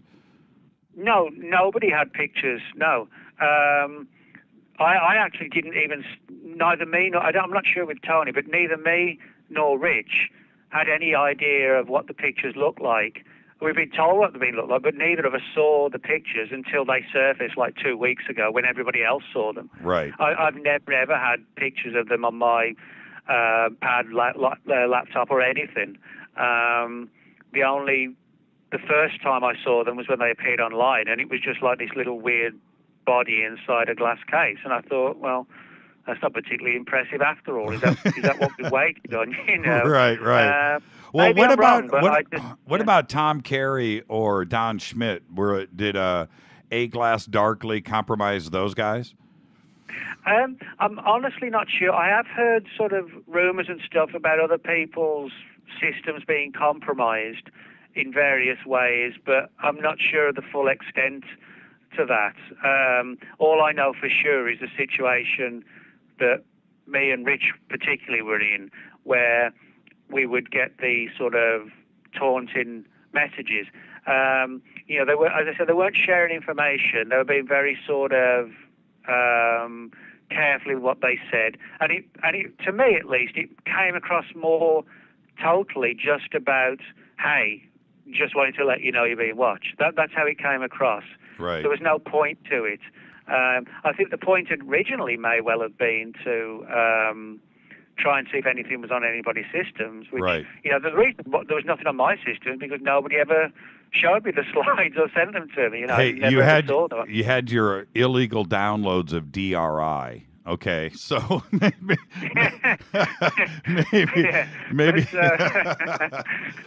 maybe he's a big maybe he's a fan of Colin, and DRI. Oh yeah, I never thought about that. Yeah. but yeah, I mean, I just found the person was trying to intimidate me, but that doesn't work. That's why I sort of decided to take the proactive stance of, well, we've not been able to find the person. Everything's been shut down. The best thing I can do is put out everything that happened for people to see, the name of the email address, how the story developed, what the actions of the hacker were, who was involved in terms of being hacked. And, as I said, things have a way of happening where you do that and someone somewhere is going to know. Nothing is ever infallible. So that's my hope, that it all comes together and the person gets, what they deserve. Do you think that after the lessons learned in the UFO community with the alien autopsy, and I don't know about you, but I was a card-carrying member of that fan club. I bought that video. I ordered that video. So the embarrassment that we went through in that, with that lesson learned, do you think they took all of that into account with how they were handling this as far as provenance and all of the marketing that's going behind this now, to not misstep or make a mistake? Well, I would hope so. I mean, the problem is when you go to the scale of putting on like this huge event that's going to occur in Mexico in May, if you're going to do that, you sure as hell better be 100% certain that you're right. And that's my concern. My biggest concern is that if it falls apart, it's not just going to impact on a group of people who decided to put on this event in Mexico. What it'll impact on is Roswell, which ironically is a genuinely, legitimately, really weird, intriguing case. Mm-hmm. And so if it comes together, well, that's great. If it falls apart, it's not going to impact just on ufology. It'll impact on just about everything else that is said on Roswell. It could actually be the nail in the coffin because it's been brought, so high and elevated in status that if it comes crashing down, I'm not sure Roswell as the case itself could ever really dig itself out of this again. And I think from now on, at least, if it falls apart, every photograph of an alleged alien body will be seen as so suspicious and not worth bothering with. So that's my concern. If you're going to do this, if you're going to put something on like this, you better be 100% correct that you know what you're doing. And if you're not, then don't claim it's this, don't claim it's that. Just say, this is what we've got. What I would have done, I would have said, hey, we've got these couples' names. There's a connection to Roswell. There's a connection possibly to influential people. The guy worked in the area, which he did. He worked in the Roswell area in the right time frame of 47. Here's the information. Put it out there for people to see, and let's all dig into it and see where it leads. And I think that's a better approach than saying, one person saying it's an alien and the other person then says, well, I've looked at the slide, it's clearly not. You can avoid all that by just putting the information out and sharing it, and for us all to go after the story. Forget big fancy events, forget stating it's definitely this, stating that it's definitely that. just put it out and let's all do the research. And I think that's a better way of getting the answers. Well, the question that I have, which I think is an obvious one, is why, if these two slides are what they are, and, you know, she's an attorney, he's a geologist, they're, you know, an upstanding member of society there in the Southwest, you know, their connections to the White House in Washington, D.C., all of this is there, that part of the provenance and the family history. Why wouldn't they have come forward with this much, much, much earlier? Well, yeah, I mean, the thing is they never, ever came forward with anything. It was just by chance that the slides were found in this chest that, they once owned. Right. That's literally how it happened. I mean, comments have been made the fact that the slides are apparently actually quite skillfully hidden within the chest. They weren't just loose. They're apparently sort of hidden behind some partition or something like that. Right. If they were the real thing, it may have been done out of pure fear that, you know, you've got your hands on something that could compromise your safety, your life, or your freedom, you know. That could be the angle. It could be a promise made to someone else who shared them, you know, never to share them with anybody else, but you may want to know, that kind of thing. Or it just may be that something just got pushed to one side and put away, you know, and it seemed like there was a hidden reason for it. But I think it's like anything when somebody is given a powerful, potentially, you know, threatening story, if you like.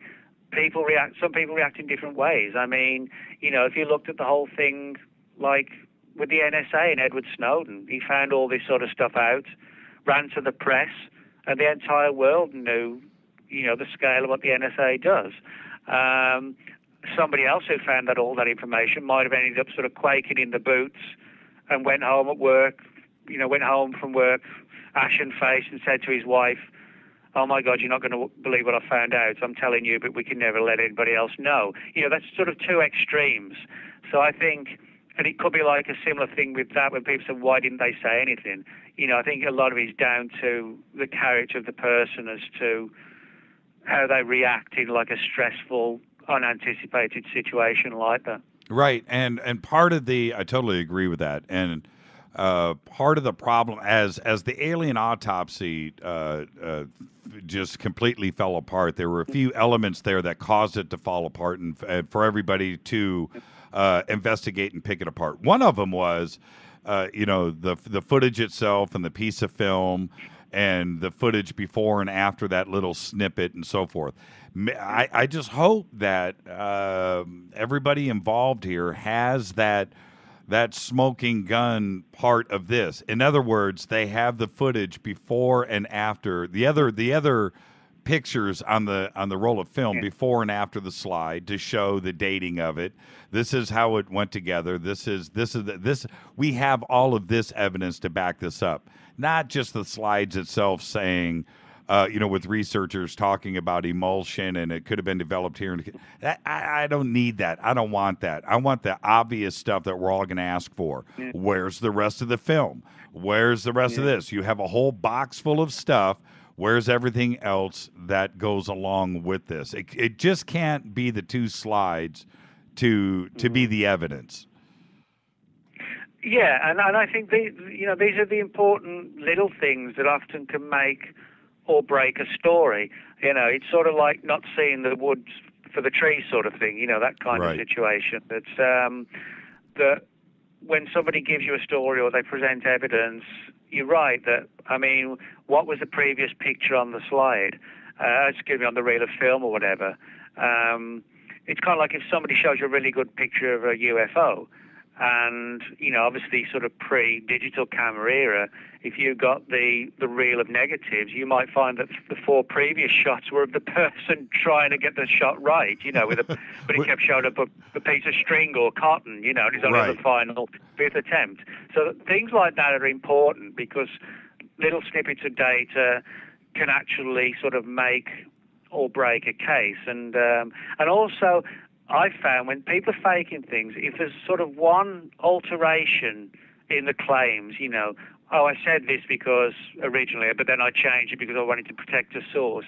That's always a red flag. You know, if the story stays the same from beginning to end, even if it's a controversial one, that's actually better than it changing over time, which is, you know, like a definitive red flag when that starts to happen. They start pushing the barriers further and further to try and justify or explain why they've changed what they've said, you know. Yeah, you don't want that previous picture in the slide to be a 1963, you know, Ford Falcon.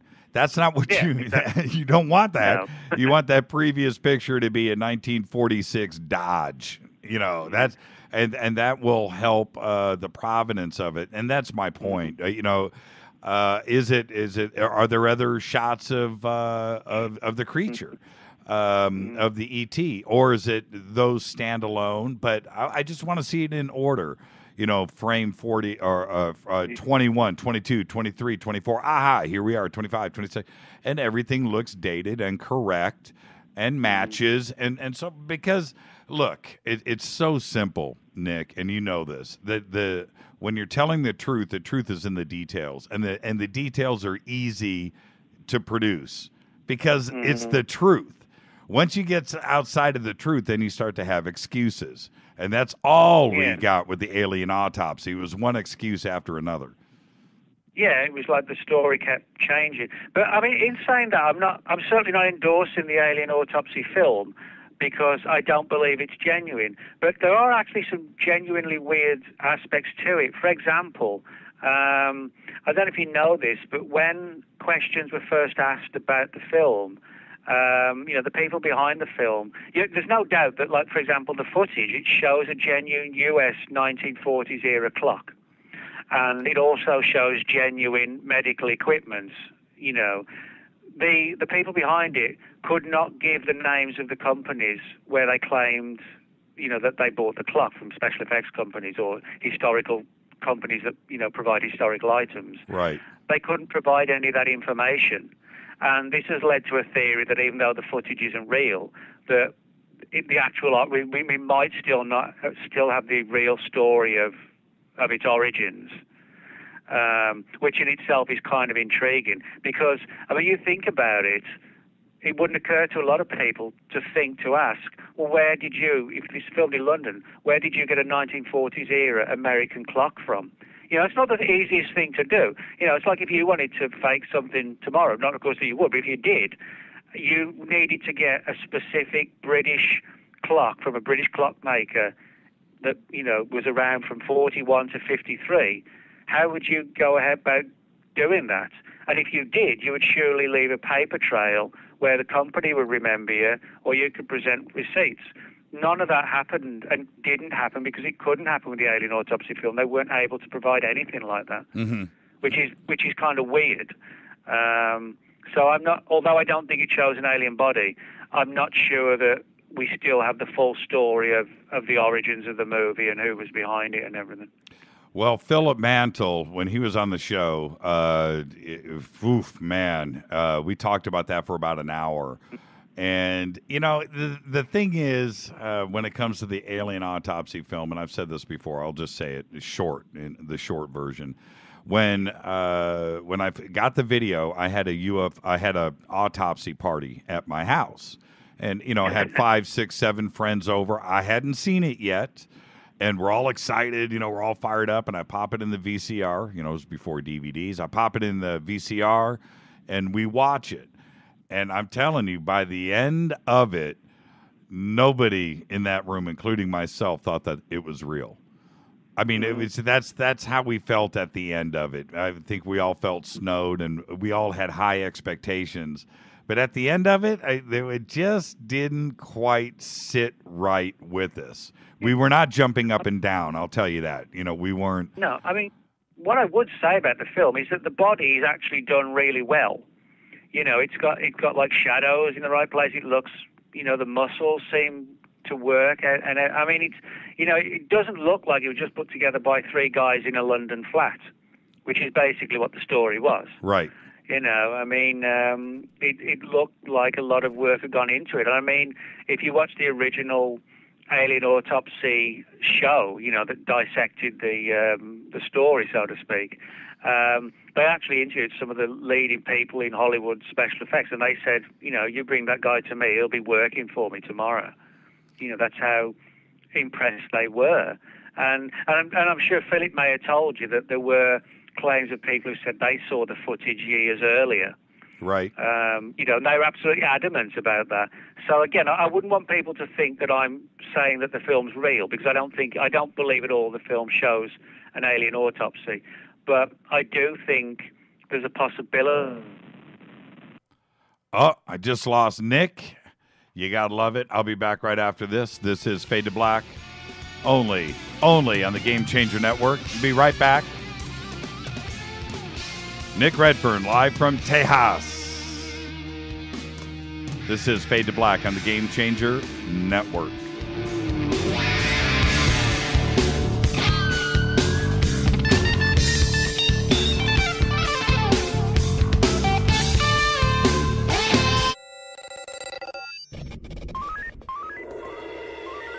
Way out here, we listen to Jimmy Church. You're listening to Fade to Black. ¿Qué tal, mis amigos? Yo soy Mario Carson, el tiburón, y los invito para que escuchen a mi buen amigo Jimmy Church Radio. ¡Claro que sí! Oi, oi, I'm Reese Evans. You're listening to Jimmy Church. This is Revolution. The revolution will not be televised. The revolution is on radio. Ciao.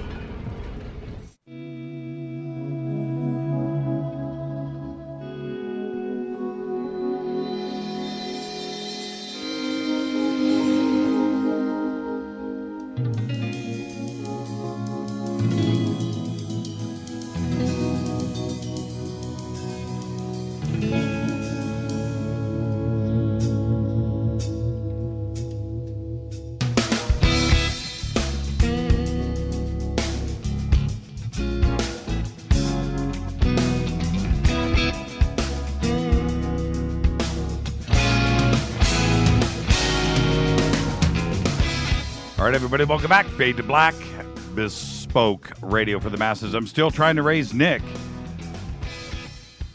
Man, as soon as we start getting hot and heavy, that would sound kind of weird, too. Shoot me an email to jimmy@jimmychurchradio.com. You can also follow us on Twitter @jchurchradio.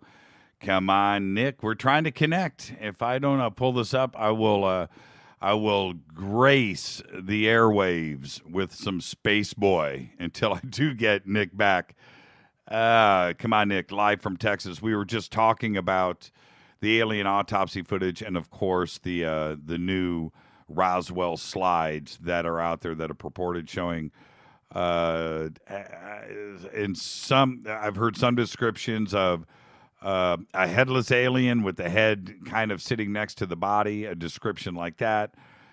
Possibly one that had just completed an autopsy. Oddly enough, we were just talking about that. So I don't know. I have seen two versions of the slides. Both of them, of the two slides, are third, fourth, fifth generation stuff that were screenshots taken with a cell phone and so forth, that you really can't see any real details. I have also seen another set of slides from a museum down in Mexico that has got some kind of UFO or ET exhibit on display, and that is possibly the same alien that was used for these slides.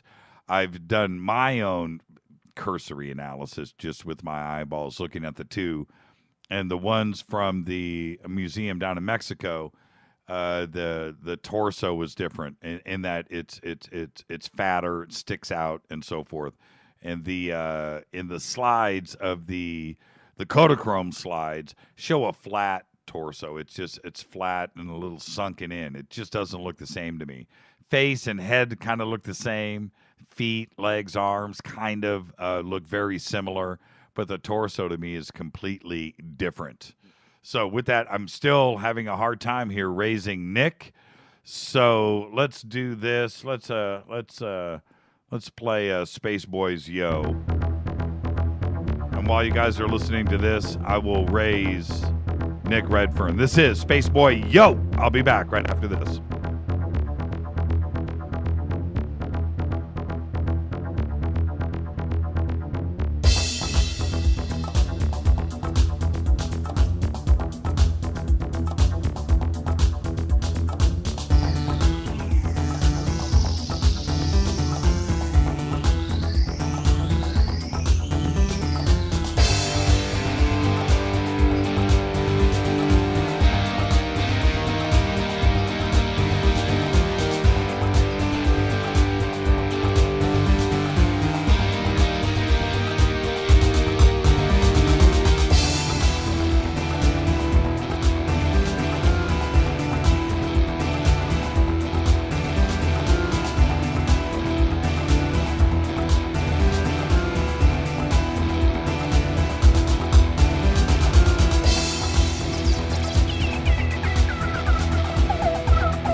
right. We have defeated the dreaded Men in Black. Nick, are you with us? Yes, I am. Can you hear me? Yeah, it was weird. It sounded like a fizzle out. Yeah. It was in slow motion. It sounded weird. I'd never heard anything like that. Okay, now putting all of that aside, with what you have seen and reputations and everything that is in place here, what I don't want, and this is my question, and it's very direct. We have friends that are involved in this, and I don't want to see anybody embarrassed either. Do you? I mean, forget about Roswell going away. Careers could go away too, as well. Well, yeah. I mean, my view is that in an ideal world, it's the real thing, and it, opens the floodgates to whatever really happened at Roswell. I think that's everybody's hope. I think the problem is, however, is the handling of it. And, I don't see why the slides have got to be unveiled at an event. Why not just put it out on the internet for everybody to see? What's the wrong, upload it to YouTube or whatever. That's what I don't really get. And I think the problem is that when so much is invested into a situation like this, that what happens is that inevitably it comes down to reputations. People stand by something, they bet their life on it, and then things go wrong, and and that can be, a huge disaster for the people involved. And I think, a lot of it is based on how you decide to handle the situation. And if people choose to handle it in a situation that isn't necessarily the best way, and I don't think that, something like a big event in Mexico or anywhere, I don't think that's the best approach. I think the best approach is to cover all bases and be open-minded and impartial and just share it. And I don't think that would affect people's reputations. Yeah, but it's definitely this. You see what I mean? Yes, totally. And I just feel in my heart of hearts here that I don't think it's a money play to sell out a 10,000-seat arena and just do it knowing going into it that this is not what they're saying that it is. I would think that leading up to this, that they have done all of their due diligence, all of their vetting. It is correct, because to ruin reputations and bring down Roswell and end careers over a money play, it just isn't right. That's a big black eye on ufology in general, and it would. So I that's why I feel in my gut that there is something here. Oh yeah, no, don't get me wrong. I think I don't want you to. I think the idea is to get the truth out as it's seen on what happened at Roswell, and I think there's a genuine belief that this is what it is. But I think the problem is that when you invest so much and you do it in this fashion, if it crumbles, then your reputation does go with it. There's no doubt about that, and so that's why. I don't have a problem per se with somebody putting on a major event and doing it in this fashion. But as I said earlier, if you're going to do that, you've got to be. It's not going to be 99% sure. You've got to be 100% sure. If you're not, don't do it. Just put it out for everybody to see and see if anybody else can fill in the gaps. But yeah, I mean, we know in the past that people's lives have been, badly affected by endorsing material and information that turned out to be nonsense, and that's one of the hazards of the UFO subject, and it's one of the main reasons why when I'm writing books, people say to me, well, you sometimes write a book from the perspective saying this is what you were told and this was the information that was given to you, and I say, well, really, as I see, that's the only responsible way to do it, because none of us can really prove what happened in this case or that one. When you stand up and say, this person told me this and they're 100% right and I know what happened, that's when you're on dangerous ground. If you say, this is what the people told me, and I'm putting it out to share it with you, and let's see where we can take it or see where it leads. I think that's the responsible approach to take, and I think that's the one that should really have been taken in this situation. Just get it out there, and, we can all look at it. Yeah, well, in the same respect, we had John Podesta do his, now famous tweet on Friday. Mm-hmm. And just like these slides, believe it or not, we have almost a similar story here. This is either crazily groundbreaking big news, or it's not. It's one or the other. Did you read the tweet yourself? Oh yeah. I mean, this is regardless of how you interpret it as. I mean, some people have said that it was just a joke, like an offhanded, light-hearted thing. I don't believe it was. I don't believe a man like that who actually held a significant position in the Obama administration, etc., would say something like that if he didn't feel on solid ground, if he was just sort of saying it lightheartedly and it was being interpreted in a different way. I don't think he would be so stupid as to make that mistake. He's a very clever, skillful guy. And we know from his previous involvement in the UFO subject that he's taken it seriously. And to actually come out and say, that was his big regret that he didn't get the information out. For me, that's big news. It's a tweet. It's by definition, it's a short statement, but it speaks volumes because of who the guy is.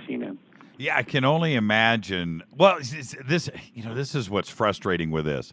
The pool reporters out there that are going to have an opportunity later on to, at press conferences and stuff, and be in a position to ask him questions, will never, ever address this tweet directly. You'll never hear a reporter ask him about this. Mm-hmm.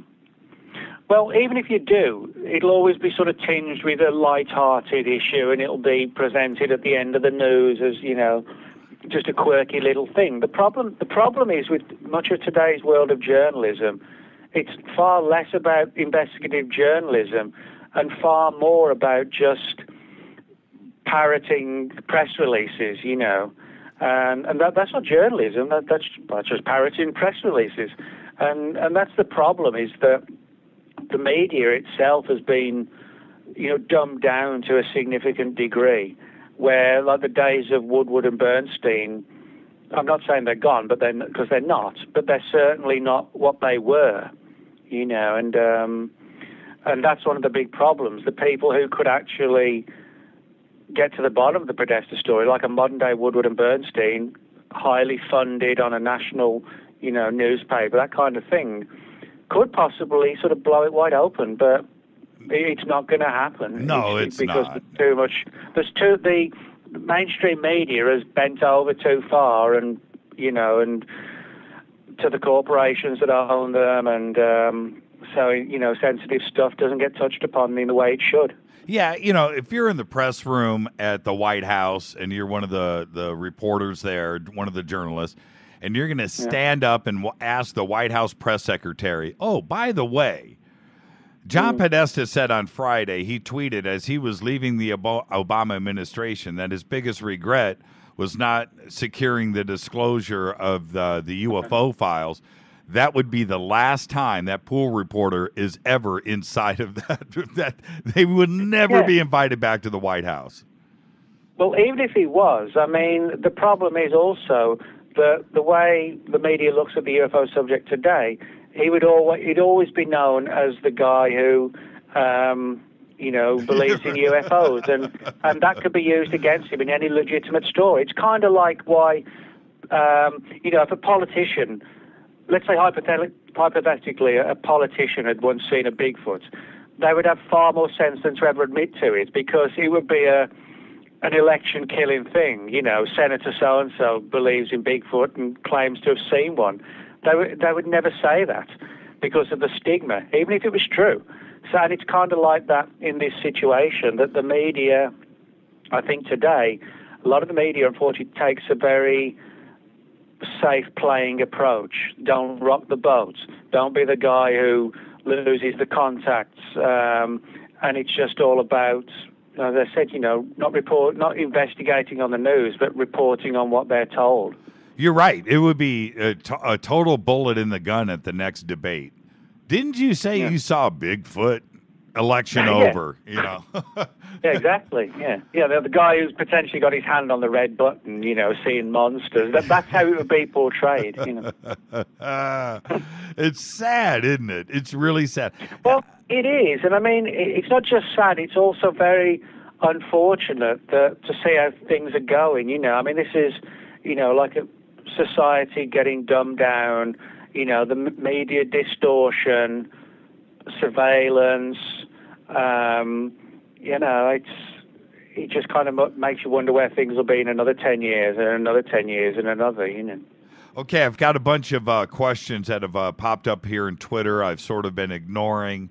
We can do these all really quick. What does Nick think about the secret space program and recent revelations?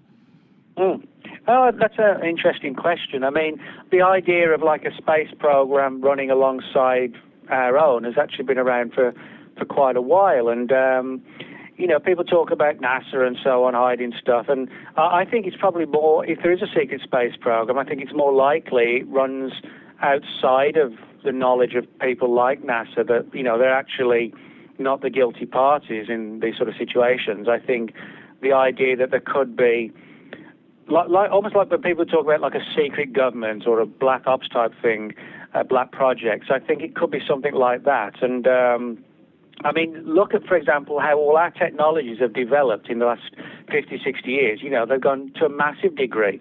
But when we go into outer space, we're still using the sort of basic rocket engines that we used on the Apollo missions 40 years ago, and the Gemini and Mercury flights in the early 60s. It's still rocket propulsion. Why hasn't that been replaced by something else in the same way that computers are advanced massively? So I would sometimes wonder if it actually has been advanced and that we are flying things, far in advance of what we know about. To be honest, I wouldn't be at all surprised if it was proved one day that there have been sort of clandestine manned missions into space and possibly even, to the moon and some of the nearby planets.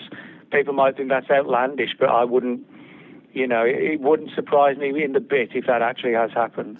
Well, it wouldn't surprise you if you found out, or we found out later, that we've had a base on Mars for the last 20 years. You wouldn't be shocked?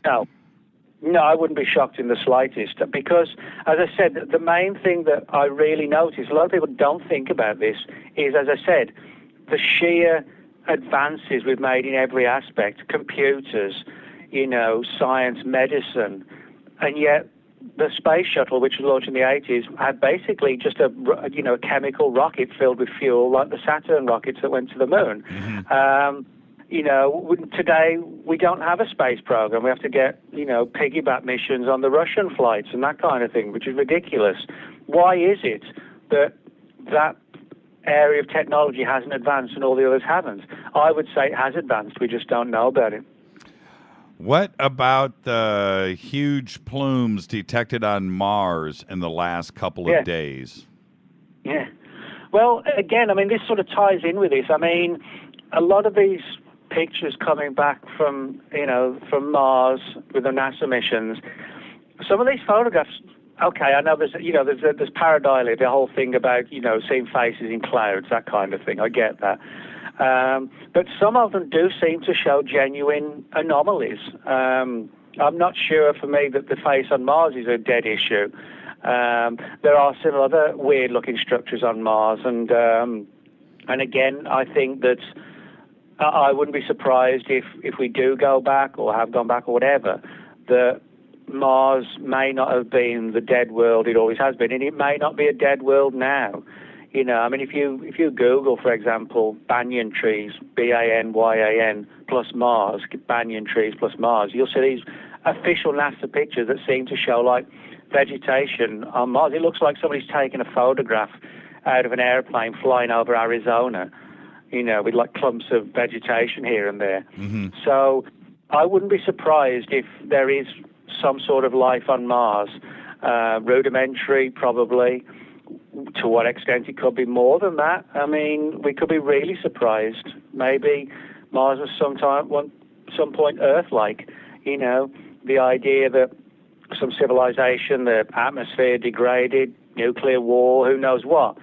Maybe, I don't know, a million years ago, and maybe there's something, fragments, remnants left. Who knows? But I think what a lot of this tells us, whether it's the banyan trees or these, you know, smoke plumes or dust plumes, whatever you want to call them, I think what all this tells us is that something is going on Mars, and we don't have all the answers. And we might, if we get the answers, we might be really amazed by them. Edward Horn just tweeted, Nick, when do you think disclosure will happen? You know, I get that question 20 times on every single show. It's what everybody is thinking and talking about. Well, my response is one that actually isn't a popular one, but I can only sort of tell it as I see it. Unfortunately, I don't think there's much chance of disclosure happening. I mean, call me a cynic, but I don't think that, you know, hypothetically sending 50,000 letters to the Vatican or wherever is going to make a blind bit of difference in the slightest. My view is that, you know, I truly don't believe that the U.S. government or, you know, its intricacies, if you like, are the people who are hiding the truth about UFOs. I think most people in government are genuinely out of the loop. What I think is that there's some sort of, like a splinter government, one that even Congress and the Senate and everybody else knows nothing about, and it operates in extreme stealth and incredible security, has black budget funded. And, you know, so the government, I truly don't believe, are the bad guys when it comes to hiding the truth. But somebody's hiding it, and I think it's some sort of non-elected agency or government type situation. And, again, call me cynical, but I just don't see that just because people go knocking on the doors, these people who've kept the secrets for 70 years are going to say, oh, well, you know, this week we've had 50,000 letters, so we better tell everybody what really happened, you know. Right. That's my approach, and I don't present that approach as from like a negative, pessimistic position. I present that sort of argument because I think it's human nature. If somebody's hiding something, they're not, and they have a vested interest and a reason why they want to hide it, they're not going to reveal it just because people shout loud. You know, that is what it comes down to. So the only way I can see disclosure happening is if something happened by mistake, an unforeseen event occurred within the agency that's sitting on all this, that something, you know, that there was like a hypothetical ufological Edward Snowden, that kind of thing, who's deeply buried in the sort of the para agency, if you like, whatever you want to call it, that they compromised something to such an extent that it all came tumbling out, as it did with the NSA disclosures. Yeah, so you're saying like a WikiLeaks, a hardcore bona fide NSA WikiLeaks, 2 terabyte download. Yeah. So. Yeah, I think what it would be, I can only see it happening like that. I mean, and again, it's hypothetical because we have no, you know, I certainly have no inkling or anything of anybody like that. And so that's sort of hypothetical, the idea that it could happen. But the main point I'm trying to make is that it would require something definitively out of the box. You know, if you're sitting on all this information and you've sat on it for 70 years, clearly you've got everything under control. And if nothing's compromised that, then in some fashion that control is being exercised very, very well. And the only thing that could upset it would be an unforeseen event. You know, I use the sort of Snowden analogy because it's sort of time-wise, you know, it's relevant to what people can relate to. But it could also be something like something gets misfiled or something gets released through the Freedom of Information Act by mistake. You know, things like that do happen because we're dealing with humans, and humans aren't always infallible. You know, we're very rarely fallible.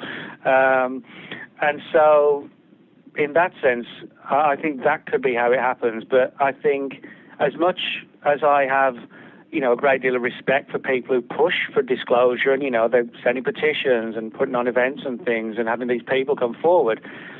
The people who are really sitting on this, I don't think they give a damn about that, because they know in their mind they've got everything in lockdown mode. You should see these tweets coming in. Anthony just said, "There's not going to be disclosure because people shout loud. He's damn right. It's just how it is. I know it sucks, but that's that." It does suck, Yeah. It does, that's true.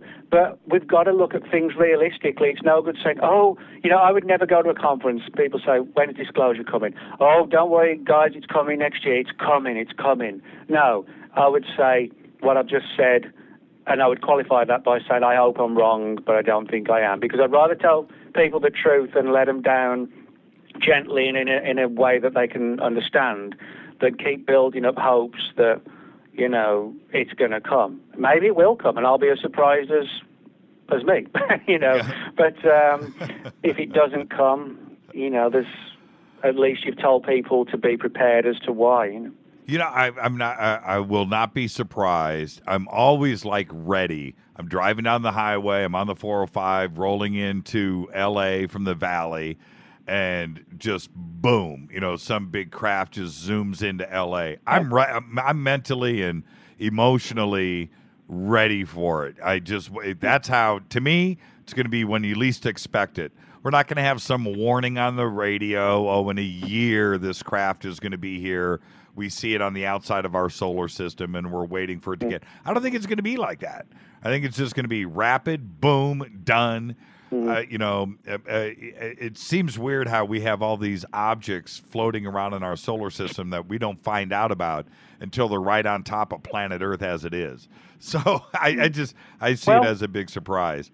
Well, actually, you make a good point there, because the other way disclosure could happen is if the intelligences behind the UFO phenomenon showed themselves. A lot of people forget, they say, well, the government's hiding this and the government's hiding that. But they often forget that the phenomenon itself acts in complete stealth. Abductions, landings, cases, all this, there's very little direct personal interaction. And even when there is, it's done on a one-to-one basis in desert locations and whatever. So whether we're dealing with aliens or interdimensional creatures or what, I don't know. But they're not helping the situation by staying in the dark. Now, if they suddenly came forward on a massive scale, it wouldn't matter how much secrecy's been in place for the last 70 years. Nobody would be able to stop it. It would be just like a train charging down the track, Right. It literally would be unstoppable if they were the ones calling the shots. But unfortunately, they've never chosen to do that. So that makes it even easier to hide the secrecy when it's being done from two different sides. The people here who don't want us to know, and the entities out there that also, for some reason, don't want to show themselves and reveal everything. Where in the UK does the accent come from? My accent, did you say? Yeah. Where in the UK? Well, I grew up about 15 miles outside of the city of Birmingham, and Birmingham's about 120 miles north of London. I actually grew up in the same town that Judas Priest were from, That's and right. also about sort of 10 miles from where Ozzy Osbourne was born, and they formed Black Sabbath and Led Zeppelin and a lot of these early sort of metal Sex Pistols. Well, they were from London. London's only 120 miles away, so I kind of say yes. Well, I thought, but weren't the guys actually from Birmingham? The band formed in London. No, they're all from London. They're all Londoners, yeah. But the Midlands actually has a lot of sort of well-known bands started in that area, even right up to sort of like more latter-day bands like Duran Duran. 3/5 of them were from Birmingham. Right. So, sort of a Richard, lot of music. This comes in from Puxley. This is live from the UK. He just tweeted in. Richard D. Hall, I love Richard. Richard D. Hall posted a few videos on Rich Planet suggesting that the rovers and et cetera on Mars, that the rovers are not on Mars. What do you think about that? Have you seen the videos from Richard? I don't think I've seen those, but I have heard that story before, where people have said it's filmed they're filmed out of Area 51 and whatever, and that explains some of these anomalies in the rocks and whatever. They're interesting stories, and, I've watched a lot of these snippets of footage on YouTube and things like that, and you can unfortunately look at it both ways. You're looking at something that's just a weird rock formation, or you're looking at something that's clearly not a rock formation, kind of where you've got like that black silhouette, which looks like a body and a head and an arm, or is it some weird looking rock in shadow? I don't know. I'm genuinely not fence sitting here, but I'm saying I'm interested in this sort of stuff, but I don't think there's a real smoking gun in these rover pictures to say one way or another. But I do think some of these things like the banyan trees are a smoking gun that there's vegetation on Mars. And if there's vegetation, there could be other forms of life. So in that sense, I think there's still much more to be uncovered. And but I don't think we've got enough data to sort of push it one way or the other. Yeah, I'm looking at the banyan tree pictures now. They just popped up on Twitter. And, just somebody explain that to me. That just doesn't look right. What? NASA said it's ice crystals, but to me, they kind of just look what you might imagine a genuinely alien tree would look like on another world, You're right, though. It looks like just our trees. It looks like I'm flying over Arizona to me. Yeah. Yeah, exactly. This just came in from Jeffrey. Jeffrey K says, Nick, do you believe there's any truth to the tall whites working for our government? I think that's in response into what you were saying earlier about how disclosure may happen and how they may or may not have been working with our government. Well, again, I've heard these stories about the tall whites, and again, it comes down to do you believe or don't you believe based on testimony. And that doesn't mean it's hoax, doesn't mean it's, genuine or whatever. It just means we've got some fascinating stories. And that's one of the big problems with ufology in a lot of areas of paranormal research. No disrespect to the person or the people involved. But when you've got, just a couple of people, one person, it's difficult to come to a conclusion. I try and take like a journalistic approach when people say, "What do you believe in this or do you believe in that?" My response is that, well, it's not so much I believe, I come to accept this is the truth or that's the truth based on the quantity and quality of corroborative evidence that it deals with what you're talking about. And I think that's what we need to remember, It's not a case of, do you believe this? Do you believe there are 5 dead aliens at Roswell? Do you believe there were 3? It's the context of tracking down the military people, credible people, and having them tell their stories and seeing if they corroborate and then coming to a conclusion, Puxley just said from the UK, he says, cheers, Nick. He was the one that just asked the Richard D. Hall question. But then he says, he says, by the way, The Damned is my favorite band. See, the Damned are good band. They still are a good band. Man, I was watching some. I actually hung out with their drummer, Rat Scabies, a couple of years ago. He was a cool guy. Oh, he's an amazing drummer. And I was watching some Damned videos a couple of weeks ago, and it's funny how the Damned isn't one of the bands that we don't speak about when we're talking about Led Zeppelin, the Beatles. Sex Pistols, Van Halen, I don't care. Judas Priest. The Damned is right there, man. Those guys were and that guitar player, what's his name? Captain Sensible.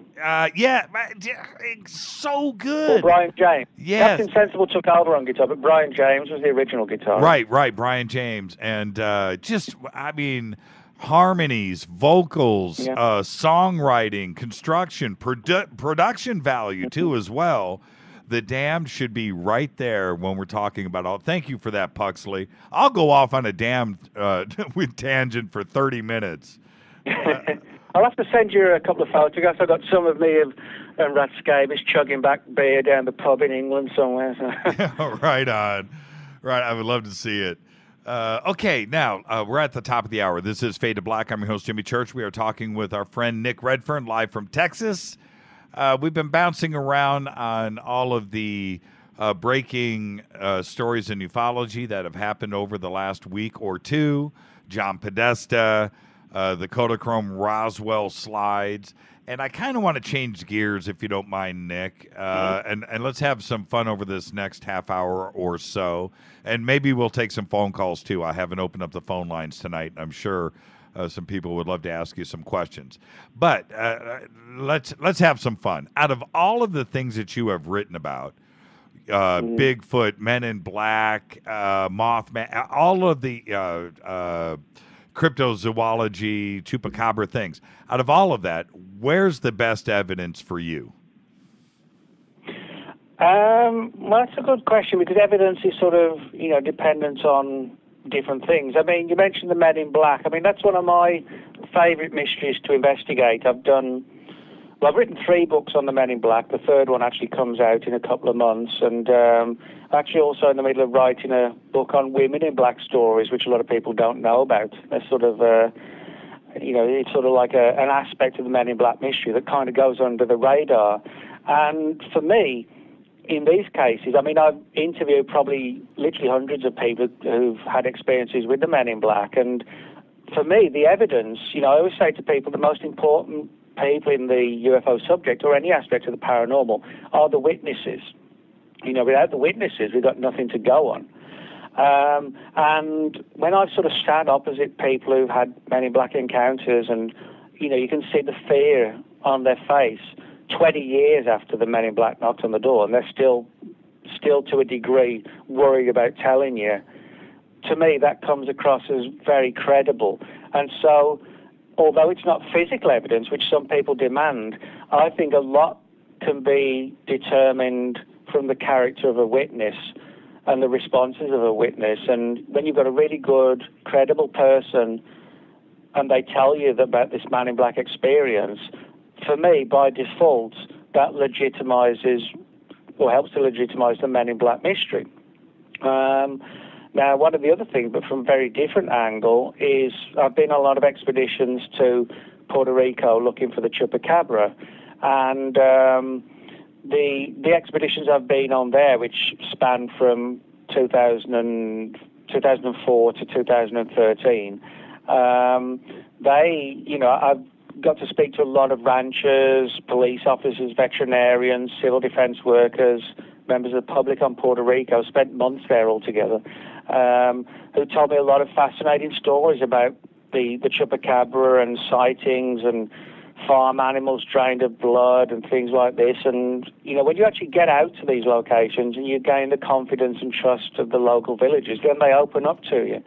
And so, again, that's an important form of evidence as well, is sort of getting out into the field and speaking to people. It doesn't always have to be photographs, blurry pictures of Bigfoot or whatever. It can just be going out and, just interviewing people and finding stuff that way.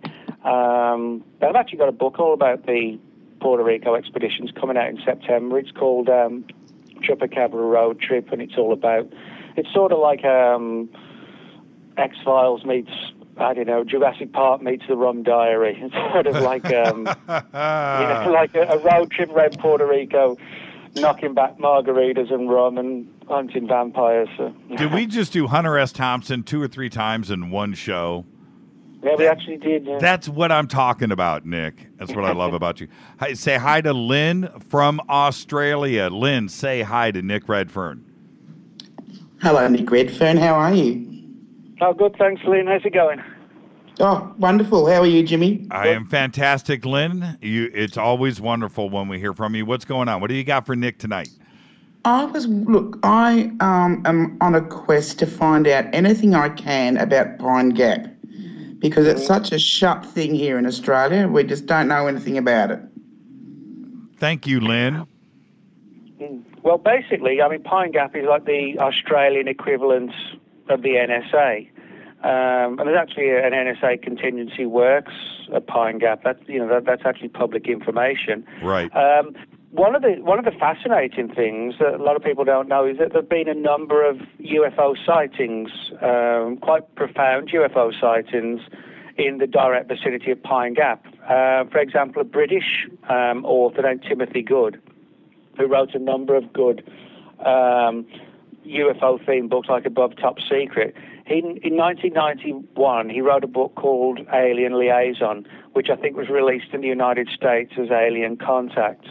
And that actually includes a section in there about a scientist who actually saw like some huge doors apparently open in the ground at Pine Gap, and some sort of flying saucer type craft came out. And there are a few stories like that concerning Pine Gap, but everything I know is sort of things like that, which is public domain, from things like Tim's book and et cetera, et cetera. But that's sort of a good place to start, Tim's book, Alien Liaison, for a sort of bit of a lowdown on like a Pine Gap UFO connection. Now, and what about? Okay, I'm going to ask you 3 questions directly.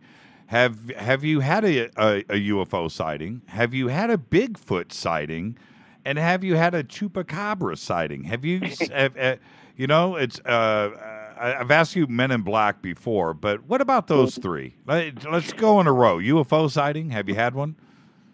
I haven't had one, but I tell you what got me interested initially in the whole aspects of the paranormal, if you like, was that my dad was in the British Royal Air Force. He was a radar mechanic for a number of years. This is when he was doing what in England was called national service, but over here, it's called the draft. And it hasn't existed in the UK for years. I mean, my dad's 83 this year, and this was when he was in his sort of 20s. That's how long ago it was. We're talking about the 1950s. And he worked on radar, and he was actually involved in 3 UFO incidents where in September 1952, UFOs were tracked on the radar screens at the base he was working at on the east coast of England, a Royal Air Force base called Neatishead. And over 3 nights in September 52, the radar operators tracked these strange craft flying at high speed towards the English coastline, performing all sorts of weird maneuvers that nobody could do that back then. And my dad was brought in because, being a radar mechanic, it was part of his job to assess if the equipment was working right. And it was. And this went on for 3 nights, and always in the early hours of the morning. Eventually, at the end of the 3rd night, which was the last night, everybody was taken into a room and told not to talk about this. And my dad didn't say anything until I was like 12 or 13. And then he told me. And that sort of got me fascinated. So, I've never seen a UFO, but when your own dad tells your story, he's a member of the British military, the Royal Air Force, and worked and trained on radar, then you sit up and take notice. Now, in terms of Bigfoot, no, I've never seen a Bigfoot, but, one of the things I always do is I go on a lot of expeditions because I think, you can find a lot of information about Bigfoot on the internet, but you're not going to find Bigfoot literally on the internet. You've got to get out there. And I found a lot of footprints. I've got plaster castings of prints here at home in my apartment. And finding footprints alone is sort of an eerie experience. It suddenly makes you feel, wow, are they actually watching you? Camouflaged almost, that kind of thing. I heard a lot of strange noises in the woods where Bigfoot's been seen, and this is in areas where they've been seen. And also come across a number of, it's a strange term, but people call them Bigfoot teepees. A lot of places where you find evidence of Bigfoot, you find these weird tree structures where branches, thick branches in some cases, bent over, snapped, and placed in like pyramid-type formations. And some people suspect they're sort of like territorial markers that these creatures create. And again, if you sort of do a search engine on Bigfoot teepees or Bigfoot tree structures, you'll find a lot of pictures of these formations. And again, I found those. So, I haven't found Bigfoot, but I found a few things that lead me to believe that I may have been pretty close at times. Hi, you're live on Fade to Black. Say hi to Nick. How you doing, Nick? This is Easy Rider from Carbondale, Illinois. How you guys doing tonight? Hi, Easy. Good, thanks. Yeah, I wanted to ask you, Nick, I don't remember what show it was on, but they were, some lady out in Texas got one of those, I think it's called a Chippequagua. I'm not sure how to pronounce it, but she apparently froze it and then got a DNA sample. I don't know what show it was, but I found that really fascinating. I wanted to find out if you knew anything about it. You guys have a good one. Thank you. Thank you, Easy. Thanks. Yeah, I mean, the Chupacabra reports are interesting because there's actually two different types of Chupacabra. You have the original reports from Puerto Rico, which surfaced in the 90s. And in those cases, the reports were of like a two-legged creature with bat-like wings and glowing eyes and very much like something like a gargoyle or something along those lines. And that the name Chupacabra is actually a Spanish term. It means goat sucker. And that's where the term came from because most of the animals originally attacked and drained of blood on Puerto Rico were goats. That's where the name surfaced from. Now, in the early 2000s, you started to get reports surfacing, many of them in Texas originally, and they were more like hairless dogs. They look like giant ratty-type dogs. Now, we know in some cases that these are actually, they have coyote DNA in them, but it's not just a case that they're coyotes with mange, as the skeptics have said. Right. Because there's certain genetic changes where their limb lengths are altering to where they kind of have this hopping movement, like a kangaroo. Their backs have started to arch in a strange fashion. It's almost like there's some sort of spontaneous mutation in the species, and we don't know why. So this is like the second category of a creature that's become known as the Chupacabra. And as I said, they're not an unknown animal, but what is unknown is why they're altering so radically and so quickly, which we don't normally see. So there is a genuine mystery there. Have you seen the recent Bigfoot footage, the video out of Florida?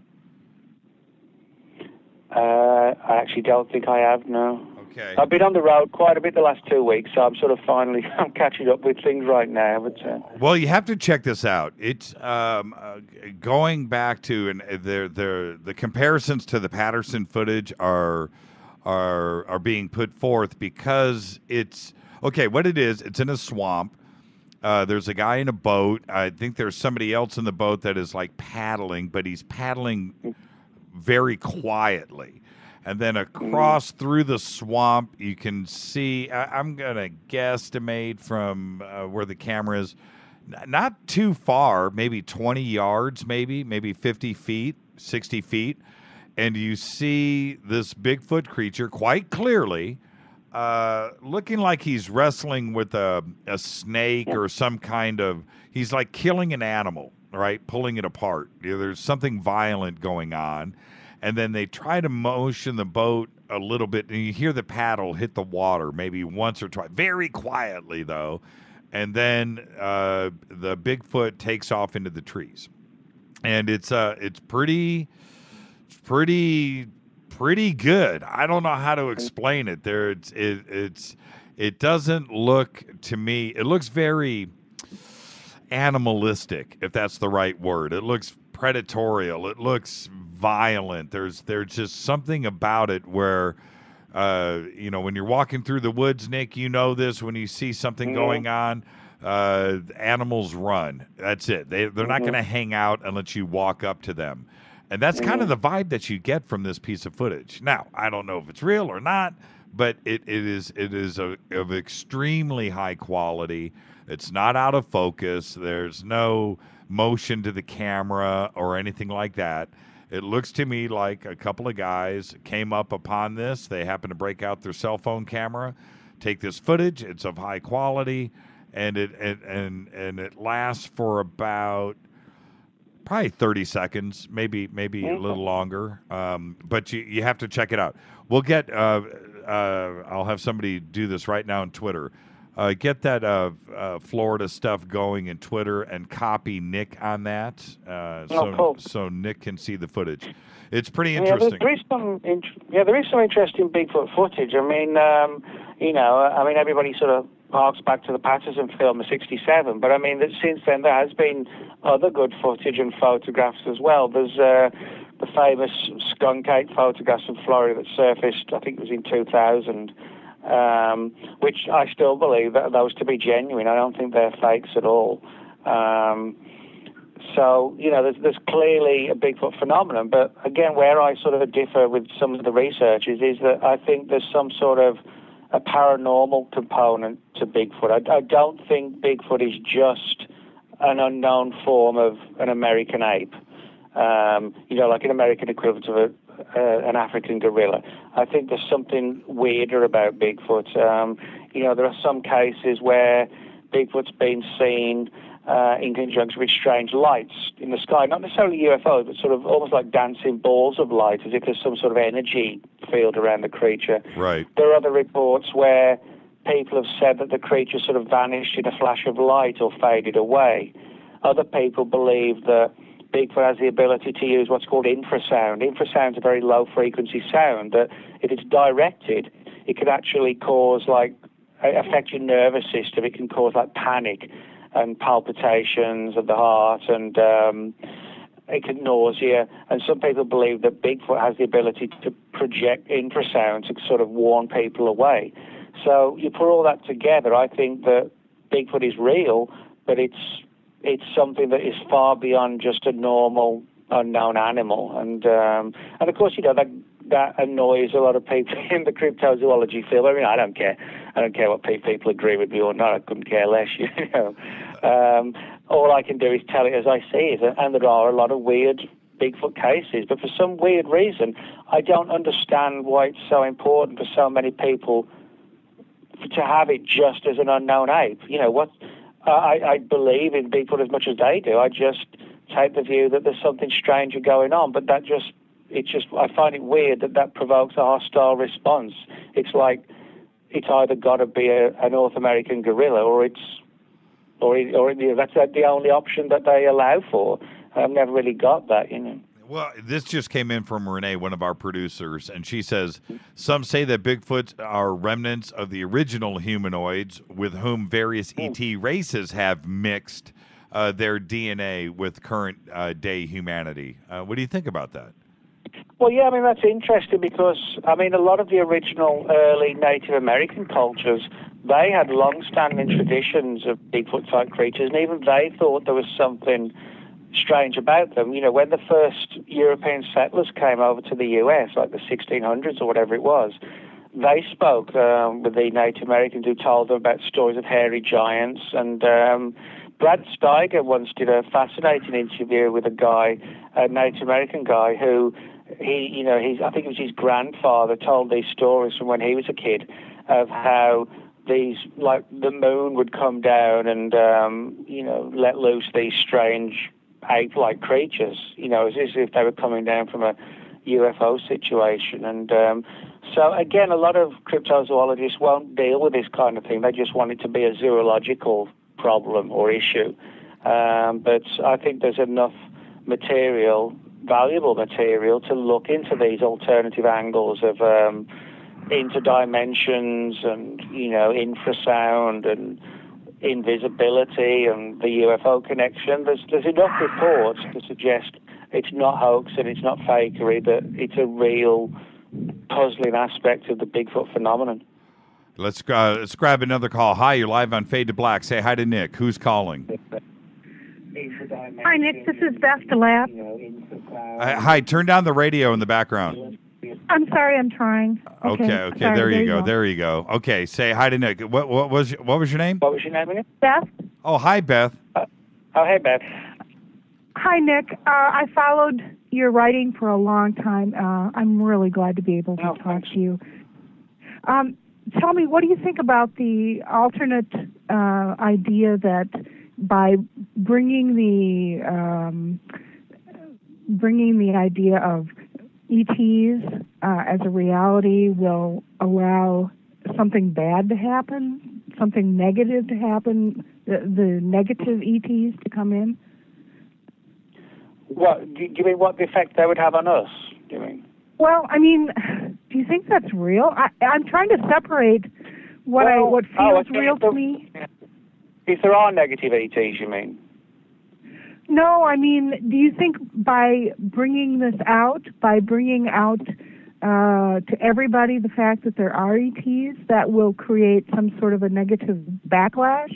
Will this allow some sort of portal to have bad ETs come in? Oh, I see what you mean. Well, yeah, I think a lot of people, could react in quite a negative fashion when sort of, it's one thing to talk about UFOs and watch a TV show. It's quite another to one day wake up and find out they're sort of hovering all above us or whatever. I think a lot of people... Do you think this would allow bad ETs to come in? Is this the whole idea to open a portal? Well, I mean, that could happen. I mean, this is an interesting angle because some people believe, that the phenomenon is, even though it could be extraterrestrial, that it has an interdimensional component, that they don't sort of literally come from this star system to that star system. They use portals of dimensions. And one of the theories is that sort of these other dimensions, if you like, there's like an occult aspect to it where you can invoke these things to come through. And there is a theory, one of the ones that John Keel looked into quite extensively, the idea that some of these entities actually thrive on negative energy. That's to say you find sometimes people who get in like a really down and depressed state, and also a lot of people who dabble in things like demonology, they find all sorts of things start to go wrong in their lives. Health-wise, a lot of things with weird electrical equipment faults and stuff like that. Also, people get struck by lightning, or the house gets struck by lightning. That's kind of a common factor. And it's almost as if thinking about these negative entities, it almost allows them to know, these entities to know that we're thinking about them, and that allows them to get their grips into people.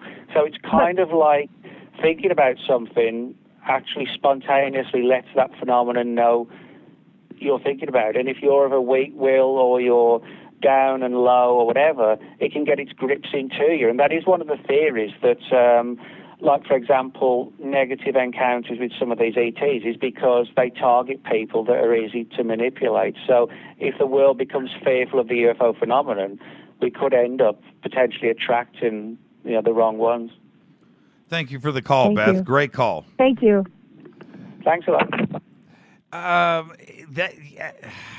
It's one of the things that came out this weekend with SETI was SETI and Seth Shostak want to start beaming out radio messages again. We've done it before, but again out to specific star systems and say that we're here. And the response has been negative, coming back going, you know what? You just don't want to do that. You don't want to, because we don't know. We're dealing with something that could potentially be very, very, very bad. And I think that's, we do have that fear. And that's what Beth is certainly addressing there. If we let them know that we're here or we acknowledge this, then we could quite possibly open up that door to a very bad situation. I feel the opposite, Nick. I really do. If somebody is advanced and they know that we're here, the last thing that they're going to, hey, man, check it out. Earth, let's go take it over. Let's go attack. What do you think? Yeah, well, I mean, I don't think, if somebody wanted to take us over, I think they would take us over and would have done long before we had nuclear weapons, where we might stand a chance of defending ourselves a bit. But where I do agree with Beth is that I don't doubt for 1 minute that there are sort of predatory negative entities out there of like an interdimensional nature. I really do believe that. I think some of these men in black and shadow people and things like that could fall into that category. What I found a lot of people who do dabble in things like demonology, which is not something to be taken lot. Demonology isn't horns and fork tails. I think it's more likely predatory negative entities that from other realms, and if you can tap into them, they can come through and they can cause all sorts of havoc, and they do. I really do. I've seen enough evidence and cases that I really do believe that there is sort of a demonic realm. But by demonic realm, I don't mean like burning in hell and, as I said, forked tails and horns. That's like the imagery that we've been taught about. That's something, evil. And I think a negative kind of mindset attracts these things. And I think that's what we have to be aware of. We don't have to necessarily be aware of like an independence-style invasion. We have to be worried about letting our guard down and letting some of these negative predatory things in and just wreaking havoc with us, which I really do believe can happen. The phone lines are now open. Officially. I never opened them. They were just calls were stacked up. 323-825-5045. 323-825-5045. And with that, you can Skype into Fade2Black14. I want to talk about your latest book, Close Encounters of the Fatal Kind, which came out last year. It came out after you were on the show last, so we never really had a chance to address it, although I have talked about that subject quite a bit on this show. Hold on. Let's grab this call. Hey, Dino, say hi to Nick. I brought you in earlier, but there was a bunch of noise in the line. And it's still... Okay. Yeah. Hi. This is Ryan. Oh, hey, Ryan. You're really loud. Back off the phone. Okay. Is that better? Okay. Go ahead. What's up, Ryan? I think that I don't know if this Roswell Slide thing turns out to be a boondoggle or a quagmire. I don't only blame Tom and Don, but also all the chatters in the UFO community.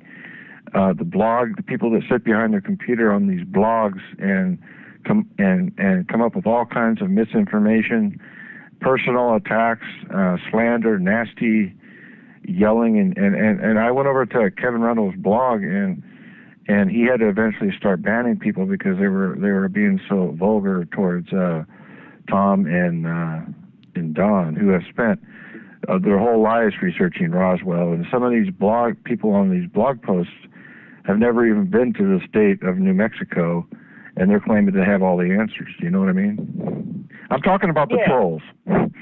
Not you, Nick, and you are somebody who's an example of somebody who does actual research, but some of these commenters on these blogs, it just gets nasty. Thank you, Josh.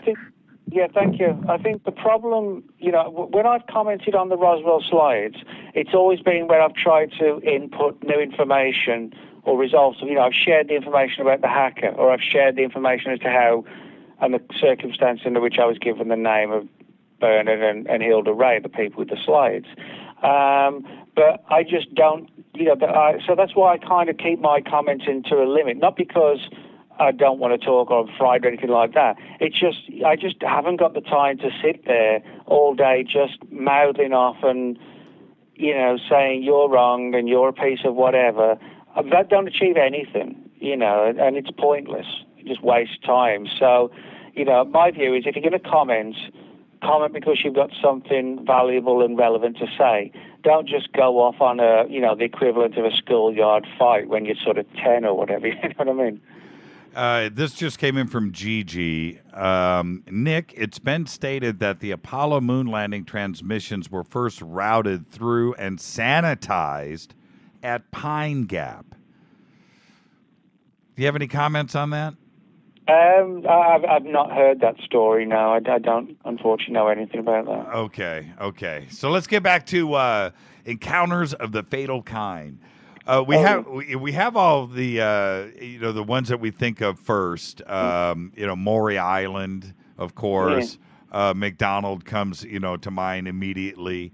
But what were some of your favorite cases in the book? Well, yeah, I mean, what surprised me first was the sort of sheer number of cases of unusual and mysterious deaths in ufology. I mean, whenever I write a book, you want to be able to bring people or something new to people. You don't want to just go over old ground. And so I always sort of take a lot of time trying to figure what's the next book going to be on. You don't want to just sort of rehash things. And I realized that sort of one of the most important aspects of the subject, the UFO subject, was a subject that had never, ever been the the topic of a full-length book, and that was mysterious deaths in ufology, like supposed heart attacks, car accidents, murders, that kind of thing. And so what I did was to spend about 18 months just digging through as much material as possible, and found there were, dozens and dozens and dozens of cases of mysterious deaths.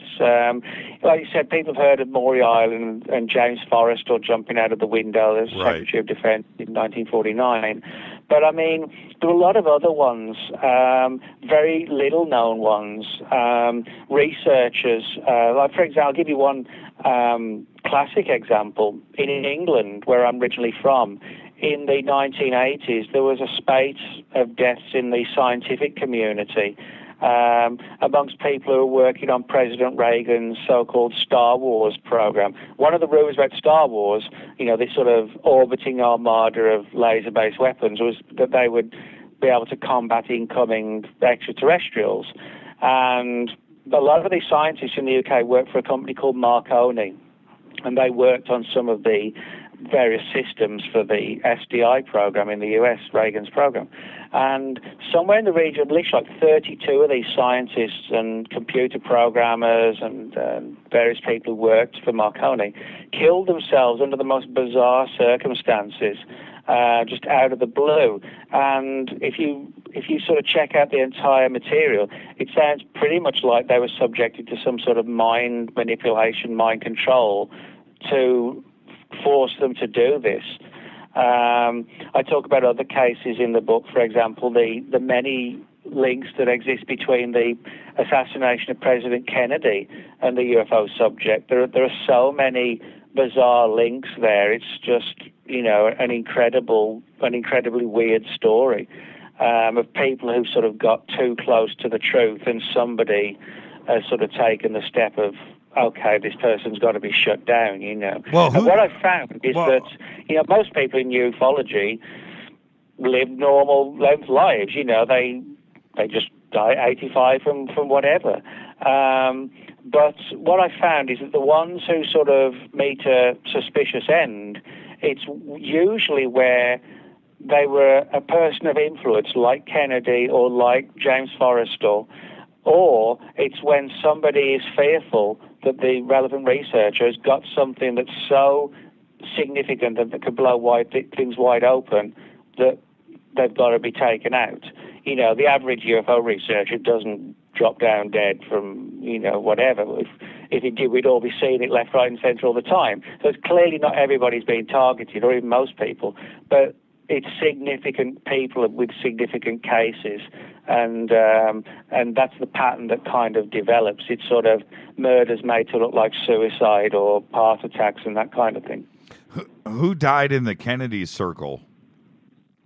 Oh, wow. Well, there's a whole range of people. Frank, I'll give you a classic example.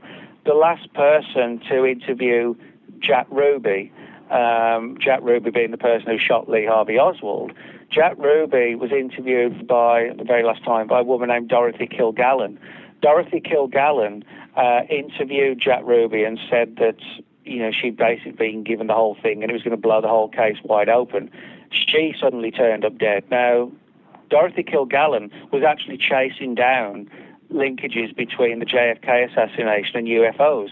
And the reason why was because back in 1955, she was on vacation in England with her husband, and she was told by a British government representative about a crashed UFO that the Brits had supposedly got, and that got her interested in UFOs.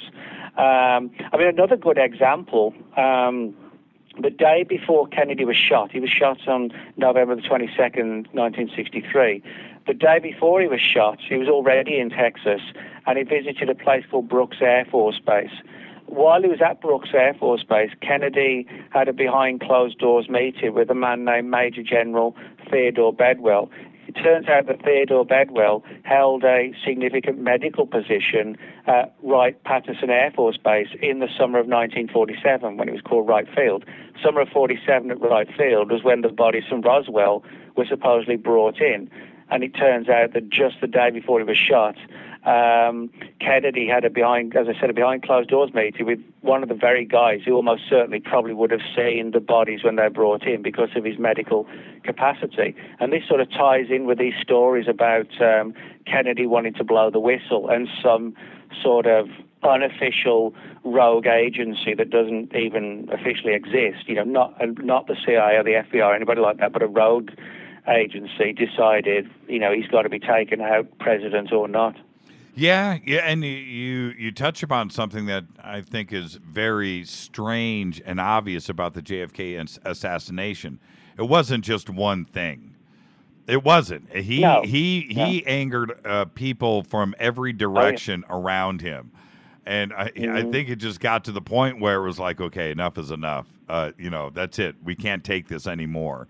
With the mafia, with the space program, with Cuba, with ufology, the NWO and secret societies, all of he did not hold back with any one of those subjects, and he was definitely rogue, and I don't think he could be controlled. No, you're right. I think that's the problem. That's one of the main reasons why it's been so difficult to solve the Kennedy assassination, because some of the evidence points in the direction of the mafia or the KGB or the Cubans or whoever. And I think people say, well, they can't all have been involved. But ironically, they may well have been, because, there could have been powerful people in all these organizations that normally wouldn't come together, but they all had a vested interest in seeing him gone. And it might have played out better for them to actually have had everybody involved, because it covered, it would be such a complicated trail, no one would ever get to the bottom of it, and different people that might look into it would get confused and go into different strands. So in that sense, it actually probably would have worked out well to, have so many agencies and different people involved that nobody really knows where to look. You should go. Somebody just tweeted this, and I will recommend this. This just got tweeted a couple of times. You should go back and listen, if you can find the time. Go back and listen to the Peter Levenda interviews that I did. I did one on this show, and I did one on Coast to Coast. If you go back and listen to the original Peter Levenda show on Fade to Black and listen to how he ties in, and it's freaky, Nick. He ties in Maury Island and the original FBI agents that were involved there through all of the UFO events and the contact with the Nine in 1950 and 1952, all the way through the UFO sightings throughout the 50s, to the secret space program, to John Kennedy, and those FBI agents and everybody that was involved with Hoover direct, all were involved with this weird, obscure church that was in Brooklyn, New York. That's a whole nother part of the story. But all of those FBI agents were all involved with Maury Island, Roswell, events of 1950, 1952, all the way through 58, Project Paperclip, the Nazi program, the secret space program, all the way up to the Kennedy assassination. It was all the same 3, 4, or 5 FBI agents were all involved, period. Somehow through Oswald, somehow involved. It's like the craziest web of stuff, but it's something that needs to really to be that Hoover knew exactly what was going on from beginning to end, and the same 3, 4, 5 guys were involved at each stage, and I find that way beyond coincidence. Yeah, there's a lot of, I think one of the problems is a lot of people just think it's too fantastic to imagine there could be a UFO connection to the Kennedy assassination. The two biggest conspiracies of all time, UFOs and the Kennedy assassination, are actually part of one bigger conspiracy. People just like, no, that's just not possible. So it gets very much sort of pushed under the rug because people are like, nah, just impossible. And I think that's why it sort of has remained not almost like a fringe area of research instead of like being something at the forefront, which it really should be. I got to thank you for coming on with us tonight and hanging a little bit past. A couple of things. Oh, yeah, sure. It's always great having you on. We're going to see you at Contact in the Desert, May 29th through the 31st. What are you going to be speaking on out at Contact in the Desert? I'm going to be talking about the contactee movement of the 1950s, but from a kind of slightly different angle. Through the Freedom of Information Act, literally hundreds and hundreds of pages of documents have now been officially released on the early contactees, and they tell sort of a fascinating story of what the government thought of the contactee movement and the major players in the subject like George Van Tassel, George Adamski, and some of the other contactees like True and Bethurum and George Hunt Williamson. And so it's sort of like an early X-File examination, if you like, but not on UFOs themselves, but on the people in the subject. You know, you don't get that up very often, you know, what government agencies actually think about the witnesses and the experiences rather than the sightings themselves. One of the most fascinating subjects and persons in all of ufology is George Van Tassel. I don't know why, Nick. I got to ask you this question, and it's funny that you're going to do that presentation at Joshua Tree, you know, footsteps away from giant rock, if you will. Yeah. Why do you think George Van Tassel is ignored? I mean, his case and his situation and everything that he did out there is just as explosive and huge as Roswell or Bentwaters or Malmstrom Air Force Base. George Van Tassel's right there. Why do you think he's not? Why he's ignored? Oh, well, I can tell you one reason right away, which I think is probably the main reason. Unfortunately, so many people today in ufology, they ignore or dismiss the contactee movement of the 50s as being quaint or old-fashioned or just full of hoaxes and eccentric people who were just dreaming about, you know, seeing aliens. The problem is that's become like the image, it's a very simplistic view. But when you actually go back and take the time to look into it, clearly something was going on, and the contactees were interacting with some sort of alien intelligence.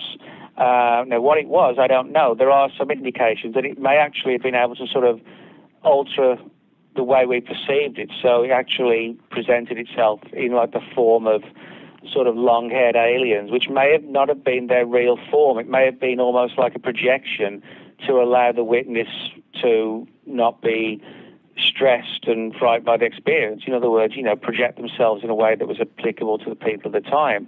But so many people say, oh, you know, these contactees met long-haired aliens in the desert, and it's just nonsense. And so people write the stories off purely and simply because some other researcher wrote them off, and they just take the lead from them. But if you go back, there's no doubt something was going on in the deserts of Arizona, California, people having these encounters with these more sort of spiritually driven, not spiritually by a specific religion, but almost, you know, offering concerns about the planet and the future and philosophical conversations. And I think there was a genuine intelligence behind this, and something was trying to push certain people down certain pathways. I mean, a lot of people forget how influential George Van Tassel was. For example, he had these conferences, outdoor conferences at Giant Rock, which is, you know, sort of 15 minutes drive from Joshua Tree. Mm-hmm. At the height in the 1950s, I think the highest attendance was like 12,000 one year. Yeah, it's you know, you imagine 12,000 people turning up at a UFO conference today. It's like, well,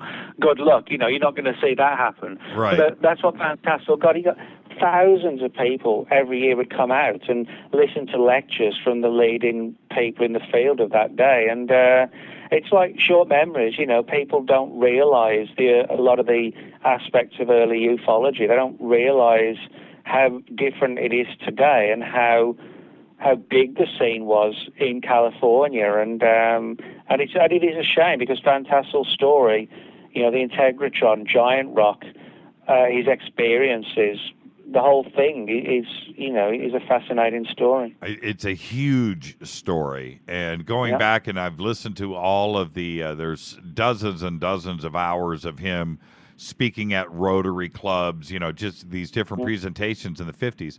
And you go back and you listen to those, and also there's some film footage too of him on television. You go back and you watch those, and he's so well spoken and intelligent.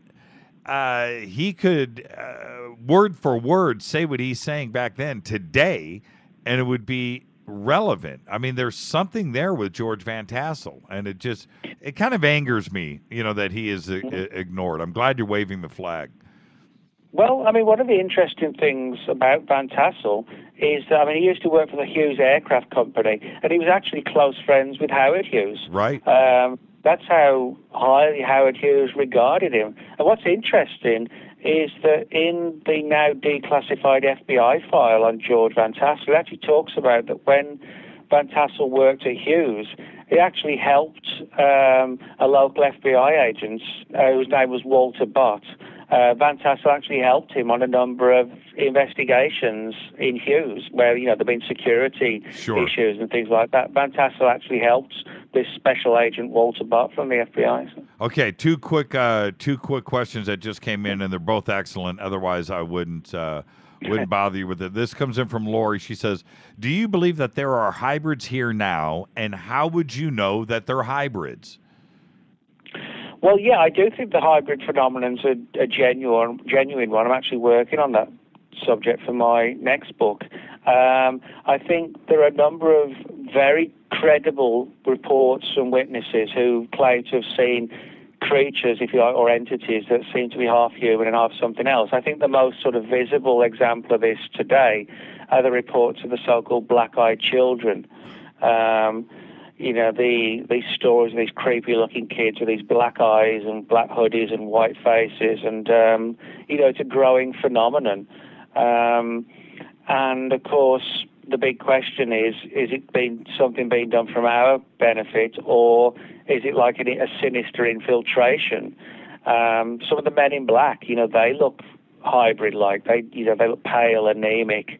They have these bulging eyes. They look just strange. And I definitely think there is something to the idea that something has tried to sort of hybridize itself with us, and as a means to move amongst us without being seen, unless we notice them too closely. But, the sort of the pale face, the sort of sunken cheeks, large eyes,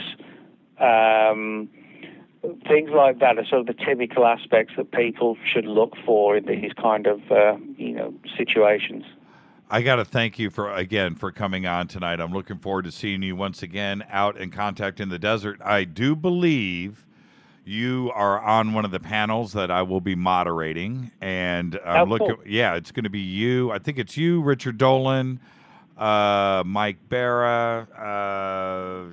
You know what? It's at the end of the show. My brain hurts. But I think Stanton Friedman is on that panel too. So looking forward to that, and hopefully it'll be indoors, if you know what I mean. It better be. I had heat stroke last time. I had mild heat stroke. Oh, man, we all had heat stroke last year. That was insane. And then the power went out. We had no air conditioning. Oh, I was lucky, actually, because the rooms where I was staying were right at the far end, and I didn't know anything about it because the electric stayed on there. So, not where we were. I remember people telling me. But at least this year it's in May, and I have been. That's true, not August. Yeah, I've been told it's a whole 5 degrees cooler. So, it's going to be great. I'm looking forward to seeing you out there. Thank you so much, Nick. And if your book comes out before Contact in the Desert, we'll get you back on. Thank you again. All right. Thanks, Jerry. You got it. Nick Redfern, everybody. See you later. Thank you. Live from Texas. You can go to his blog, which I believe is Nick Redfern. Is it Nick? Oh, let me see here. Hold on. Just stay with me. It is, well, you can go to Mysterious Universe for sure. And then his blog site, and it's on jimmychurchradio.com, is nickredfern40.blogspot.com. And it is all there. And also his books and everything else. And I think you can order some really cool rock and roll T-shirts too as well. I kid. Let's take a quick break. I will be back right after this. This is Fade to Black, bespoke radio for the masses. I got enough time for maybe one more phone call.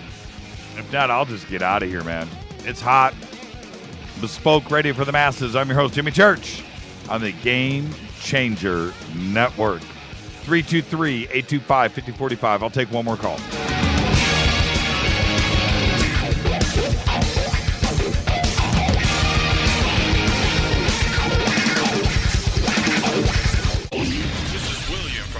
And I listen to JimmyChurchRadio.com. Jimmy Church. My name is Alan, and I listen to JimmyChurchRadio.com. He's always giving it to you straight. JimmyChurchRadio.com. Hi, this is Rob Reiner from Anvil, and you're listening to JimmyChurchRadio.com. What's up? I'm Chris. What up? This is Kyle Massey, and you're listening to Jimmy Church Radio, The Revolution.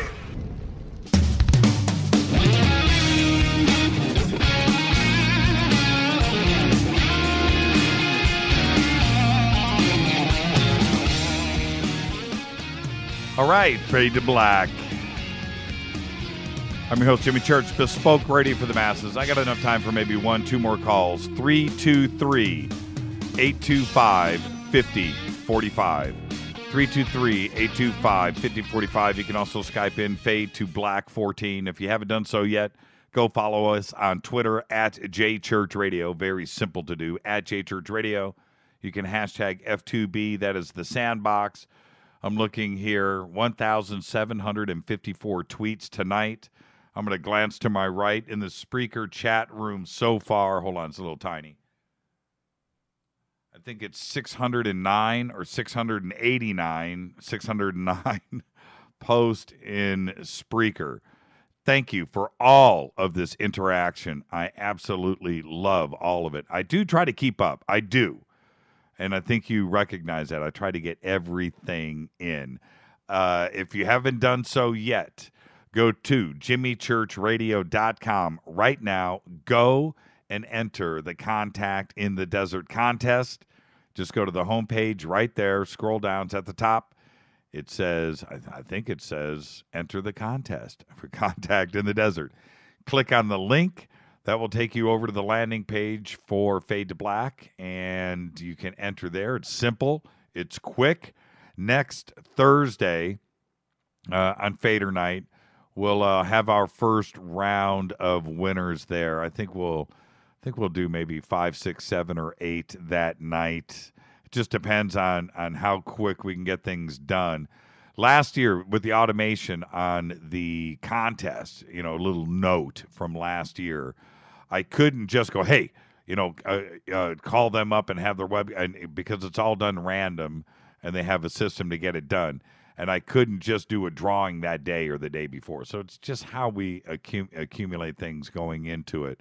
But so I think we can probably do, 6 or 7 winners next Thursday. You do want to be one of those winners. If you enter the contest, please just make sure that you're not just entering to win tickets. You have to get here and just make sure, because if you win, you're taking the tickets away from somebody else that can make it here. So make sure that you can make it out to Joshua Tree. The best way to get there, if you're going to fly into Palm Springs. It's like right down the street. So you're going to want to fly into Palm Springs. I guess if you had to, you would fly into Ontario. But that's what you want to do. If you're going to drive, you can drive. But just make arrangements. We're trying a different approach this year for the contest, which is I want the contest done and finished and over with as soon as possible, so everybody can book rooms in Joshua Tree. Everything's going to be booked up. You can camp. That's another thing you can do. You can camp on the premises right there at the Joshua Tree Event Center, so you can actually camp there. But hotel rooms, I'm telling you, there's lots of them, but there's lots of people attending this conference. So you want to make arrangements as far ahead in advance as you can to make sure that you do get out there. This is an event that truly you don't want to miss. If you listen to this show, that means you are like us.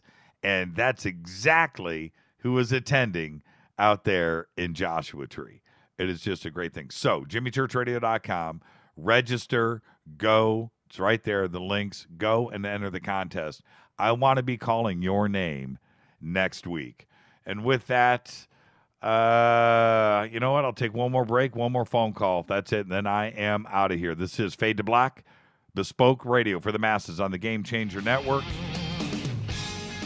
Tune in, talk, stream live, soon to be iHeartRadio, Spreaker, Game Changer Network. I'll be back right after this.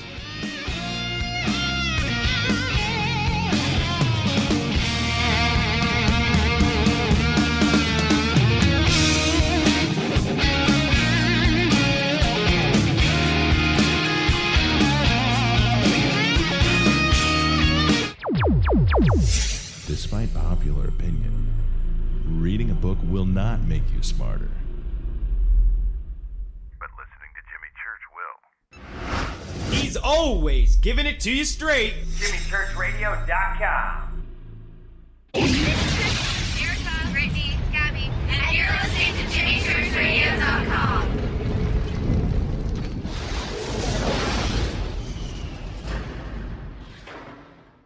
This is KJCR at JimmyChurchRadio.com.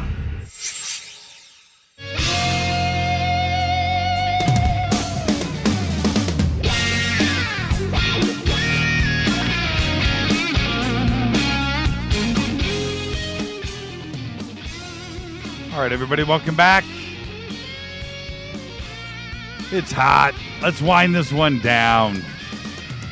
And just for you guys, just so you know, I know what side my bread is buttered on. I'm just going to let you know this right now. I'm going to roll this one more time tonight because I think it is excellent. This is Spaceboy. Yo! Spaceboy. Spaceboymusic.com. Go get your download of this. Check it out. And then I'm going to wind this down.